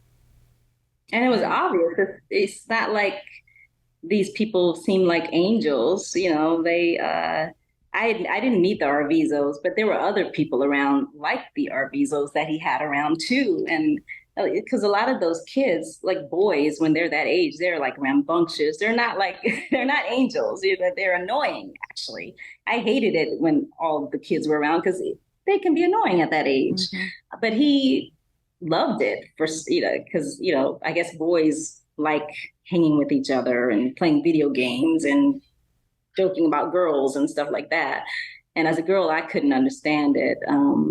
But I never could understand why, because he was just very, as I said, very down to earth and open, and he would just let families hang with him and stay with him, and he would stay with them. And I just felt like he needed to protect himself more. Mm-hmm. And he was just like too open, ironically. And that's what got him in trouble. He was just too friendly, too down to earth almost, which is ironic because people don't think of Michael as a down to earth person, but he really was. He was like too down to earth. So you will say that you got to make peace with him. Yeah, and then the last time I saw him too, I'm glad I was able to see him the last time at the David Copperfield show. We were able to talk about ghosts again and laugh, one last time. And something funny that happened, and again, it was him being down to earth again. We were just so excited to see each other because it had been a while. It actually had been since, I think, the trial. I hadn't seen him since he had gone off to Dubai or wherever he was, Bahrain, I guess. And he had come back to Vegas. This was like his first time back in America. He had landed back in Vegas, and I happened to be living in Vegas because I just started working for David Copperfield. And so I was like, wow, we're back like in the same city. It's not LA, it's Vegas of all places. And I was living at the MGM Grand as David's assistant. That was my home, the MGM Grand.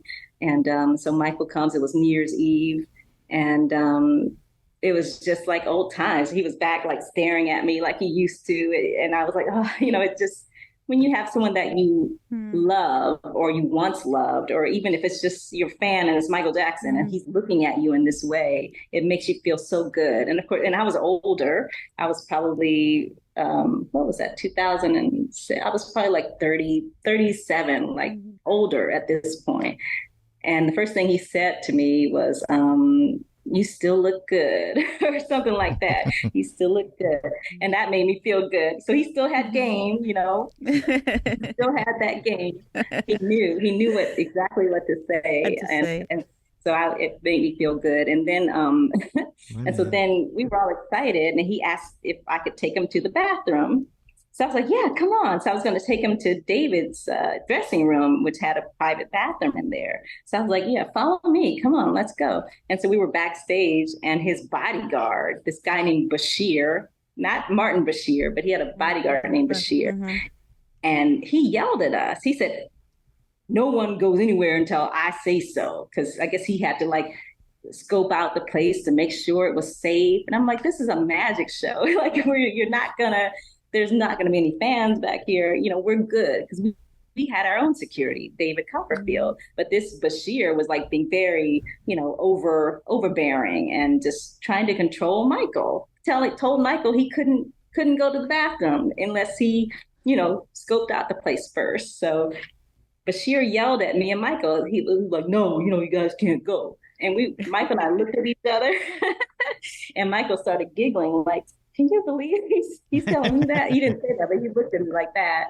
And so we started giggling. It was like old times. And then Michael was like, it's okay. It's okay. And so Bashir backed off, and I took him to the bathroom. But that was a funny moment. We laughed about it. And it just reminded me of being on the set of Ghost, where we would just like laugh. We had like inside jokes, and, we would laugh at different things. And one of my favorite, back to Ghost, one of my favorite stories that happened is we got kicked off the set of Ghost. And that was a very good characterization of what Michael was like. He got kicked off of his own set because he was loud. We were laughing. We got kicked off of the set because they were like setting up for a scene, and Michael and I were off to the side talking about the townspeople. Like he would always like, look at the townspeople, and he was very detail oriented. Like there was one older woman with white hair, and I remember one time he said, "You see that woman? She looks just like a Norman Rockwell painting." And I don't know if you know Norman Rockwell. You probably don't, because he's an American legendary painter, and he paints like, just classic American suburban type of pictures.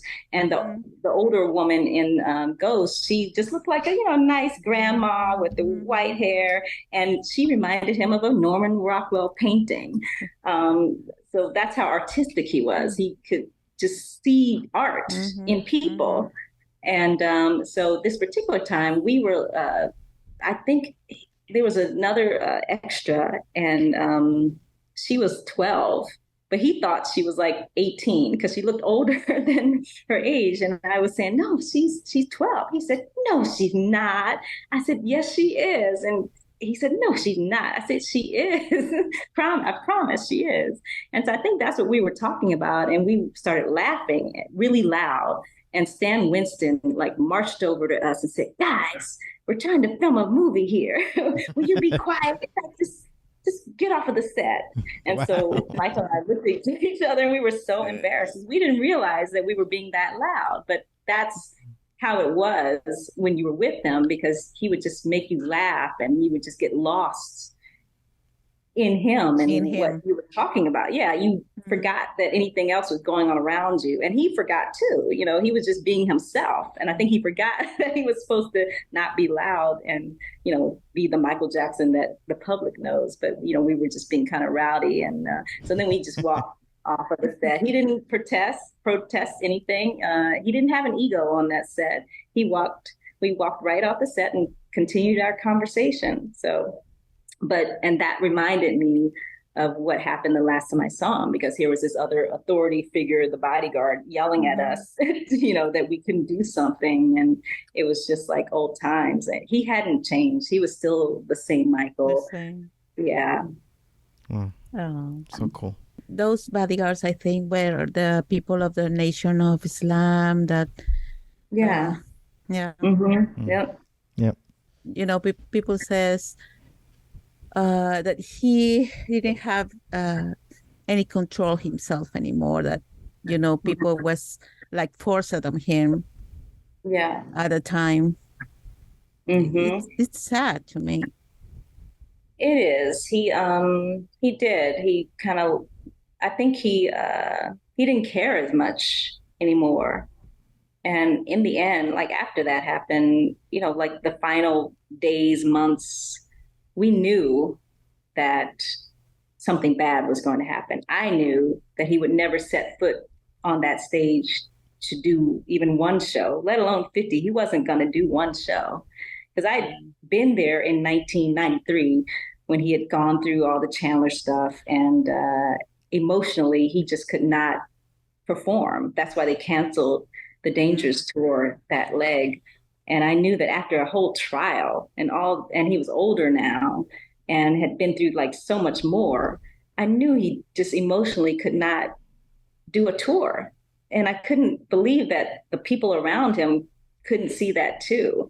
Like if me, who hadn't really been around him that much in those days, just me knowing him 10 years or 15 years or however long before, other people should have known that too and protected him. And I was worried. I was very worried. And then when I saw, on the news, him, like, he was so skinny, and I knew that he was in trouble. And I went to rehearsal, I think, how many times? I think I went once in the beginning. They were in Burbank. They weren't at Staples Center yet. They were at this rehearsal hall in Burbank, and people were excited and all of that. But I was worried because I knew it wasn't going to work out. And behind the scenes, there was a lot of scrambling. I was getting phone calls all the time. I don't know how I got roped back into it, but I guess a lot of people who were working on This Is It tour were the same people who worked with me when I was, back in the 90s. And so I started getting phone calls, people worried about him. And then I got a phone call begging me to go to rehearsal, asking if I could help him with the kids. And I was like, well, how am I going to bring this up to him that I'm volunteering to help him with his kids? Because he didn't have a nanny anymore. He needed help. And I guess, I was someone that they knew he trusted, and maybe he would say, okay, if I offered. So that was my mindset in those final weeks, trying to figure out like what to say when I saw him, because I had been invited to rehearsal, like any day I could come. It's all the people that I'd worked with in the past, because his last tour was like the history tour, and I worked on that tour. So I knew all the tour people. And so I had an open invitation to come to rehearsal at any time. But I was trying to figure out like what to say to him after not having seen him since the David Copperfield thing. How am I going to say I can take care of your kids for you? Because he had a lot of pride, and I didn't want him to think that I felt like he wasn't strong enough to take care of his kids or to do anything. And he also was not looking the best. He was very like frail and weak looking, and I felt like he wouldn't want me to see him in that way. So I felt, I don't know, I was torn. Of course, I wanted to go to rehearsal, but at the same time, I didn't really want to see him in that way because I knew he was not doing well. So I kept putting it off. And then I was going to go that week of the 25th. I was going to go Friday. And I think it was Thursday was the 25th. And so Friday never came. And like for a long time, maybe 10 years past that, I just could not get past that. I was diagnosed with post-traumatic stress disorder because I kept reliving that week and thinking if I had only gone Wednesday and didn't put it off to Friday, maybe something would have changed. Or, of course, I couldn't have saved his life. But I thought, well, maybe something could have changed if I just stopped procrastinating. And that was a great lesson. Like, never procrastinate, just do it. Don't wrap your mind around something too much. Just do it. Because it cost me, being able to see Michael that last time and maybe helping him in some way. So that was very, very difficult for me. I couldn't, after he passed away, I couldn't watch his music videos. I didn't watch Ghosts until maybe a few years ago. I could not watch Ghosts. I couldn't listen to his music. It hurt me to see his face because it just made me think, man, if only I had not procrastinated. And it was a lot of regrets.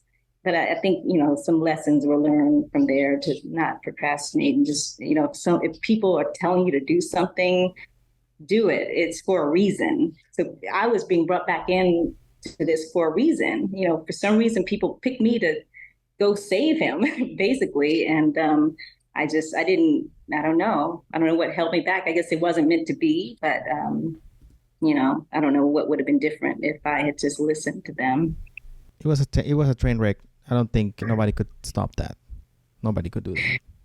Yeah, eventually something bad was gonna happen no matter what. Even if he had survived past the 25th, he wouldn't have survived that tour. Yeah. Something was gonna go. Yeah. And with Conrad Murray, and we didn't know Conrad Murray was doing what he was doing with him. So that was something that we couldn't have stopped because we didn't know about it. That's correct. Yep. Nobody knew. Mm-hmm. Yeah, we talked about this many times in this show. It was just gonna happen somehow. It was a matter of time, just a matter of time. So Shana, after all of these years, how do you remember him? Now you have been able to, your feelings have been evolving, right? Yeah. Even after he passed away. So how do you remember him now? I can't even talk. I'm about to cry. I'm sorry. But yeah. And I don't realize I'm still affected by this until I have to talk about it, because I usually don't talk about it. Mm-hmm. So yeah, he was a beautiful person. Yeah. In your book, you say, I want people to remember as a man. I think that's how you close the book, actually. He was a man.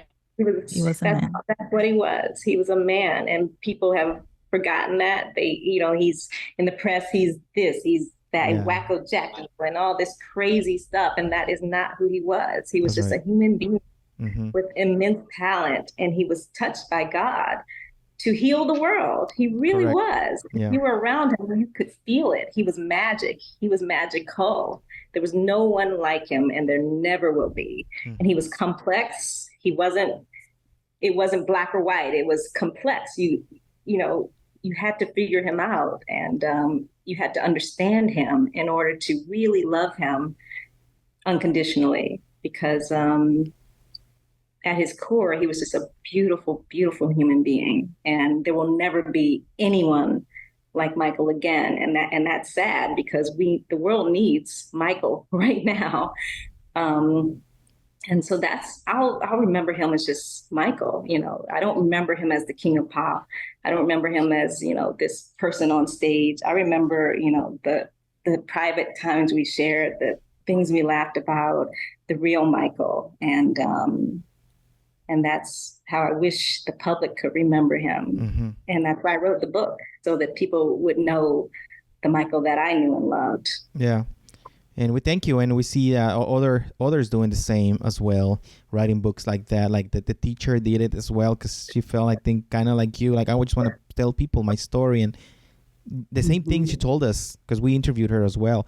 And she's like, I just wanted people to see that what they're putting out there is not what I saw. It's not what he was.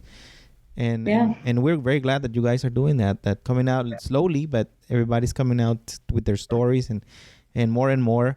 And that's why it was so affected by the Neverland video that came out, because we were doing so good with these books and these people. And then this guy came out saying this stuff, and now we're like, wait, hold on. And we went through it all over again. All over again. But now and we're going to go through it again. We probably will. We probably will. It's a damn nightmare. Mm-hmm. It never ends. It never ends. Yeah. If only he had just, stopped, hanging with kids, we wouldn't be here. But because people just can't understand him and why he would do that unless they knew him. It wasn't anything criminal. It was just, kids were his safety. He felt comfort. Mm-hmm. He didn't feel judged with them. He felt like he could be himself, and being himself was so important to him, because he, always had to be the king of pop in public, but around kids, he was just Michael, and that was what he lived for. So it's sad that, it got twisted into something bad and negative.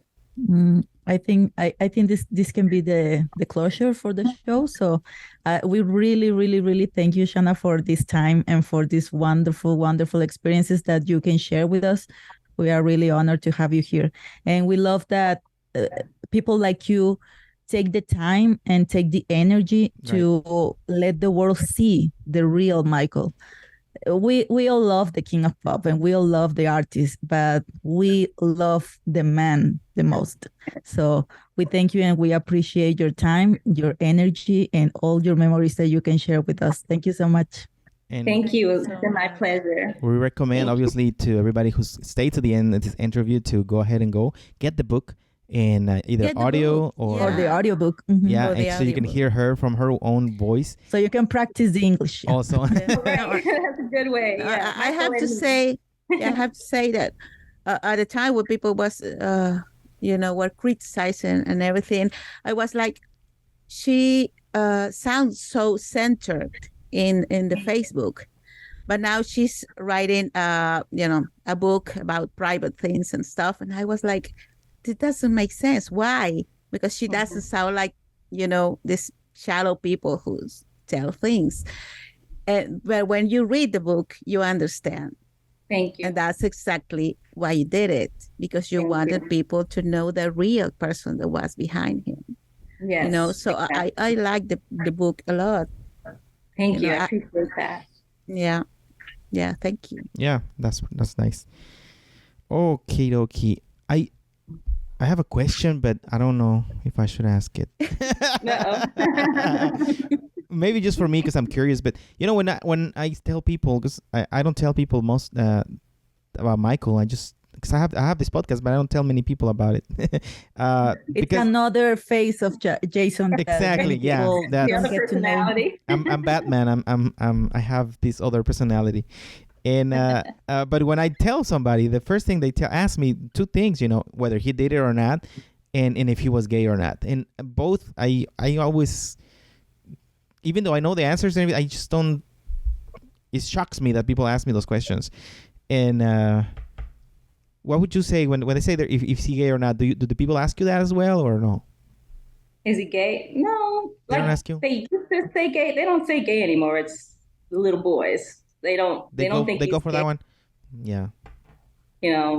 They just ask about the kids. That narrative replaced the older narrative about him. So people now have that idea. Mm-hmm. Exactly. Okay. Exactly. In the 90s, it was like he's gay. Everything is fake. But then the other it was like he was weird, he was this, he was that, but it really was never about the kids. He was gay, he was weird. It was if you were back like in the 80s, it was a different narrative. Yeah. And then in the 90s it switched to what it is now, and now it's just worse, but people don't really. I think people are pretty respectful of me. Like, they're afraid, to be honest, they're afraid to ask me those kind of questions, because sometimes when I can feel that people want to ask it, I'll just bring it up to, break the ice, because they'll be like, oh, I wanted to ask you, but I didn't really, I want to be respectful. So thankfully, people are pretty respectful. And even the fans that have been mean to me online, when I meet them in person, they're so nice. Of course. They hide behind. Of course. Yeah. Yeah. Because they ask me, even people that I think that are, very articulate, very educated, and I tell them that's the first thing they say. I'm like, what? Why are you asking me that question? You could ask me so many other things. But I don't know. They go there. It's kind of weird. But and that's all people care about, really, these days. It seems. They want the negative. They want the scandals. That's what. And as a guy, it's hard for me to say, he's not gay because of this and that. But I think for a woman, it's easier to say, especially you, since you were there with him and everything. So I don't know. He wasn't gay. I will. So you can tell people 100% he was not gay. He loved women. And he talked about them all the time. The good thing is that, as I told you, people came out with these new stories, and now I can point them out. Like, did you hear what this guy said? Look at this video of this producer talking, or look at this video of him watching or saying things. Yeah. Because now there's more material. But back a few years back, I didn't have a lot to be like. Only I could say. Sometimes I would say, I don't know, man. I don't know. I like his music. That's all I care about. Because it was hard for me to. Say, like, as I said earlier, if you were around him for 5 minutes, you would know he wasn't gay. Yeah, I think he's one of the guys. I think he was just one of the guys once he was there. He really was. Yeah. He really was. Cool. I would have liked to meet that guy. Yeah. You would have loved him. He was to know him was to love him. He was fun. He was funny, and he would talk to you about anything, especially women.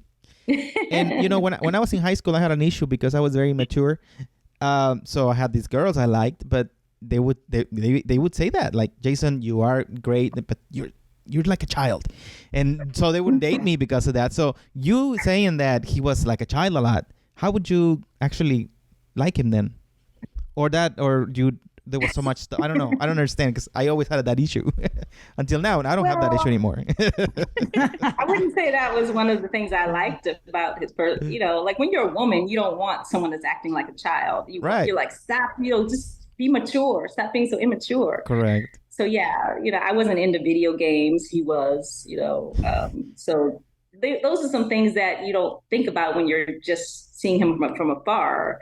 But when you really get with the actual person, you're like, wow, he's, liking video games, and I don't like video games. And you kind of try to pretend like you like the video games, but you don't really. Okay. So I would have preferred for him to be more mature acting. Right. Okay. I was a woman, and he's acting like a teenager. And the men are still like that. They're playing video games well into their 30s. Yeah, so it wasn't. Now it's normal, huh? Now it's normal for 50-year-olds to be playing games, and it's okay. But he complained about that women didn't let him be a child. That guys complain about it now. We're too serious. No, in the Rabbit Tapes. That's a book that we love. Is that what he said? Because he was very contradictory, but it's very interesting because he says that he has a problem with women because they don't let you be a child, that they are very serious, that that they are only playful when they flirting, but then they get serious and they don't want you to be a child anymore. So, oh man. Was he a good flirter, or what did he get nervous when he flirted? Oh no, I told you he had game. He was a great. Yeah, he knew how to flirt. My goodness. He could take your girl or your wife. I know. Jason taking notes, right? I am. I'm learning about this guy. I'm telling you, every day.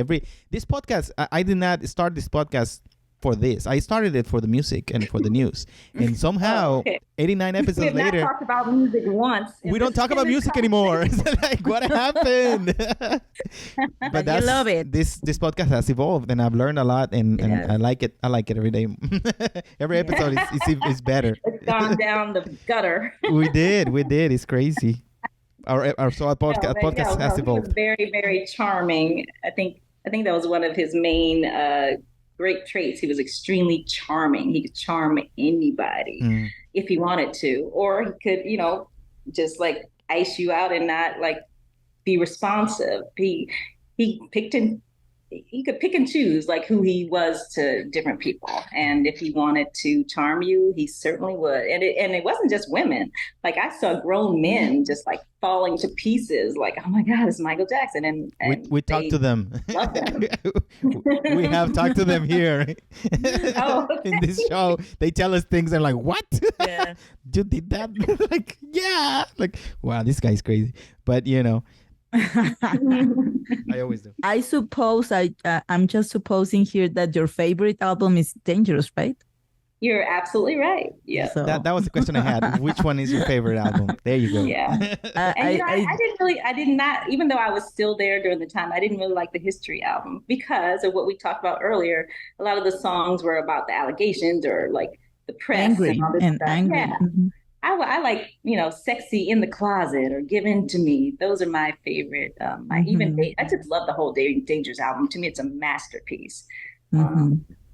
So yeah, History wasn't my favorite. I can't even think of like a song that I would listen to now, like that's on my playlist. I don't think I have any History songs on my playlist. Of course, I liked a lot of the songs, but it didn't hold up to me the way Dangerous and his other albums did. And did you guys like the Invincible album? Invincible? That's the one show that we are missing here. we have a show for off the wall, thriller, bad, dangerous, and history, and Invincible is the one that is taking more time. Even Blood on the Dance Floor. Difficult. It's difficult. We even have Blood on the Dance Floor and not Invincible. We have Jackson 5 albums. The Christmas album. We have the Christmas album. Oh my God. But not Invincible. Blood on the Dance Floor was better than Invincible to me. Because there were a couple of songs that were supposed to be on Invincible that they didn't put on there, like Chicago, She's Loving Me or whatever it's called. And then the other song, Blue Gangster. Blue Gangster. Those are like two of my favorite songs ever of theirs, and they didn't make the album. Yeah, it's crazy. Yeah. But I like the album. I like Morphine too. I like the album. Jason likes that album. Because that's the one, because I'm the youngest here. So that's the one I saw released and everything. So that's my connection, I guess. But it's the most modern sounding, and it's a little long. That's it. But I like it. I like it. Yeah. For me, it's dangerous too. You know what? The reason I don't want to make that episode is because I know that I'm going to learn things that I don't want to, like you said. Because right now I like the album, and once we go in there and they tell me, oh, but he did this and this is fake and this is not good, and then I'm gonna be like, I'm not gonna listen to that thing no more. I don't want to be deception. I want to keep the magic on this album, but it's gonna be broken up, I'm pretty sure. You don't want to have to unseen things. Yeah, I don't want to. You don't want to see behind the curtain. I don't want to. What is your favorite song on Invincible? Yeah. I like Heartbreaker. What's your favorite song? Huh? Heartbreaker? Yeah. Really? I like all the sounds in because it's very, goes to the left, to the right. It has a lot of special effects. In headphones. Yeah. We especially like Whatever Happens, because it's such a different song, and because of Carlos Santana, and because of that twist, like such a different song. So it will be Whatever Happens. It's a different song. Yeah, we love that song. Mm-hmm. And Butterflies is pretty awesome. Yeah, Butterflies is pretty. Those are my favorite songs on the album too. And for a long time, I really liked Speechless. I really liked Speechless for a bit. You didn't like it? I liked it.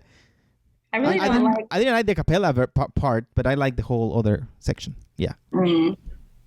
To me, those songs are like too corny. Yeah, corny. cheesy. Yeah, he has. Yeah, he has that. But that was Michael. Yeah. It was like Break of Dawn. That's a great song. Whatever Happens. Heaven Can Wait. Those songs. Yeah, those are good songs. Mm-hmm. Yeah. Yeah. Rock My World. That's a great song. It's a great song. Yeah. There's some good songs, but that's a problem. Like, there are some good songs, but there are some bad songs. So did you have some of these songs that were not included in this album in your personal collection? Not before they released them in Escape. Album. Oh, not the Invincible. The Dangerous album. I have unreleased songs that people haven't heard. You were so lucky, and you were even getting paid. I know. Wow, how did I luck up on this job? I'm getting how lucky you were. Yeah, trust me, it was not lost on me. I was excited to be at work every day. I think you're very lucky. You're very lucky to be in certain places at certain moments in time in your life. Yeah, you've been very lucky. I agree, but I really believe in the law of attraction and manifesting things. And back then, that wasn't even a thing. Law of attraction. We didn't know about that, but. Michael was very much into Wayne Dyer. I don't know if you guys have heard of him, but I used to read his books all the time. There's a book that he has that was one of Michael's favorites called You'll See It When You Believe It, which was the law of attraction. They just weren't calling it the law of attraction at the time. Michael also loved the book The Secret, like more recent times. Yeah. But you'll see it when you believe it, meaning you will achieve or get whatever you want once you start believing it. You have to believe it first. Before you can obtain it. So, and that was always, I always believed in that. And who knew that was the law of attraction? Yeah. And to this day, I realized I'm still manifesting things, but my dreams are still coming true. I don't know. I think my next book should be How to Make Your Dreams Come True, because I really, I really think I figured it out how to do it. And it really is all about believing and never doubting that it won't happen, and you have to be persistent. Don't give up. Like if there's something, like each one of you, like what is the one thing that you want more than anything in this world? And not happiness or peace, but like something that you can actually obtain. I'd love to hear from three of you. What would that be? I just won $1 million. I've been playing the lotto. So you think that playing the lottery is going to get you the $1 million? I have a feeling. Okay. Sometimes the difficult part is to know what do you want. Yes. So I think that for a start is like the difficult part, to know what do you want the most. What do you want? Mm-hmm. Yeah. Because it's a tough question. I want to make a movie. That's what sets me apart from the people who don't exactly. Get it. But you have to know. You're absolutely right. And I always knew. And like when I don't want something, I kind of get depressed. I'm like, I'm not here. I'm not achieving anything. Like, what am I doing with my life? So you always have to have something that you want, or else life becomes boring. So I love it when I have a new goal, and then I can achieve it. But if you don't know what you want, or you don't know what you want to do, after school, like, what do I want to do with my life? You're not going to be doing what you really want to do. But since I was a child, I knew I wanted to live in Los Angeles. I knew I wanted to live by the beach. I knew I wanted to be in the entertainment. I knew I wanted to meet Michael Jackson, all this stuff. Those were all my dreams, and I never wavered. I always stayed focused on them. Focus is like a very important factor in achieving whatever it is you want, and never giving up, just keeping locked into that. And of course, a little luck and a little, I don't know, you have to have something that, happens that is out of your control, that happens to you. But if you can control the things that are inside of you, which is focus and just knowing what you want, then you're halfway there. And I think you can achieve whatever you want. Nothing is impossible. If I could go from, I was, just a little girl in Maryland, Washington, D.C. area, and I achieved all of the dreams that I dreamed about as a young girl. And here I am in L.A., in the music industry still after 30 years, then anyone can do it. I really believe that. So yeah, I believe it too. You should go for that book, girl. Yeah. Yes. So you've been great. I really thank you. I'm very happy that you came. Much. We wanted to talk to you for a bit because I told you we mention you once in a while in the show. Yeah. And it's great that you share it with us your story, and it's important for them to know your story, and for them to go get your book and read it, and so they can know firsthand. There's so many stories, of course, we didn't cover in this episode, but they're in the book and they're very interesting. And go get the book. Where they can find you, Shana? Can you tell us? Well, first you can find the book Michael and Me on Amazon. You can still find it on Amazon and Audible. Audible version. I highly recommend that. And for me, I'm Shana Mangatal on Facebook, ShanaMangatal. I have the blue check, so you know it's the real me if you see the blue check on Facebook and Instagram. Also, I have the blue check, same Shana Mangatal, and those are the main two that I'm on, Instagram and Facebook. I don't really do Twitter because there's too many haters on there, and they don't take care of them. Too many bullies. Yeah. And I go on social media to be positive and try to inspire people, and just be loving. And that's how I am in real life. I just feel like it doesn't hurt to be kind, and to just spread love. And that's really what I'm all about. I don't ever want to be mean to anyone. I hate seeing people being mean to other people. I'm an empath and I'm sensitive. So like, I feel like when there's like not positivity around. So that's what I like to spread when I'm online. So yeah, Facebook and Instagram. Yeah. Come follow me. I can feel your good vibe from. Oh, thank you. I can feel yours too. I hope you do. All right. Well, ladies, it's 12 o'clock already, Central Time. Oh, you still have time to go out there and get some tacos in Cali. I know they have good Mexican food over there. And we do. but it's late for us now. We're gonna go sleep. Yeah. All right. So Well, thank you, Shana. We really appreciate it. You've been great. thank you so much. Okay. Have a great night. Love you You've guys. been, you've Thank been you. so kind and lovely. Yes. Nice thank to you. meet you. Thank you. Okay, I'll see you guys online on Facebook. Bye-bye. Yeah, we're always there. Yes, All right. bye-bye. Bye-bye. All right. We hope you enjoyed this special episode. It was a great pleasure to have Shana with us and talk about Michael in a personal level. It was a great experience. We hope you enjoyed this. And of course, we remind you, go get that book. Gracias por habernos acompañado. Disfrutamos nosotros mucho de esta entrevista. Esperemos que ustedes también lo hayan hecho. Y si tienen alguna pregunta o comentario, pónganlo aquí abajo. Vendrá la versión en español pronto con nuestra traducción, así es que espérenla. Y bueno, pues suscríbanse al Patreon para que les llegue primero. Estuvo muy buena. Si no hablas inglés, bueno, espérate un ratito más, ya te la tendremos. Y va a estar muy interesante porque le vamos a poner nuestro sazón perro. Bueno, pues eso es todo. Nos vemos la próxima. We'll see you around soon. Eso es todo. Feliz cumpleaños, Michael. Happy birthday, Michael.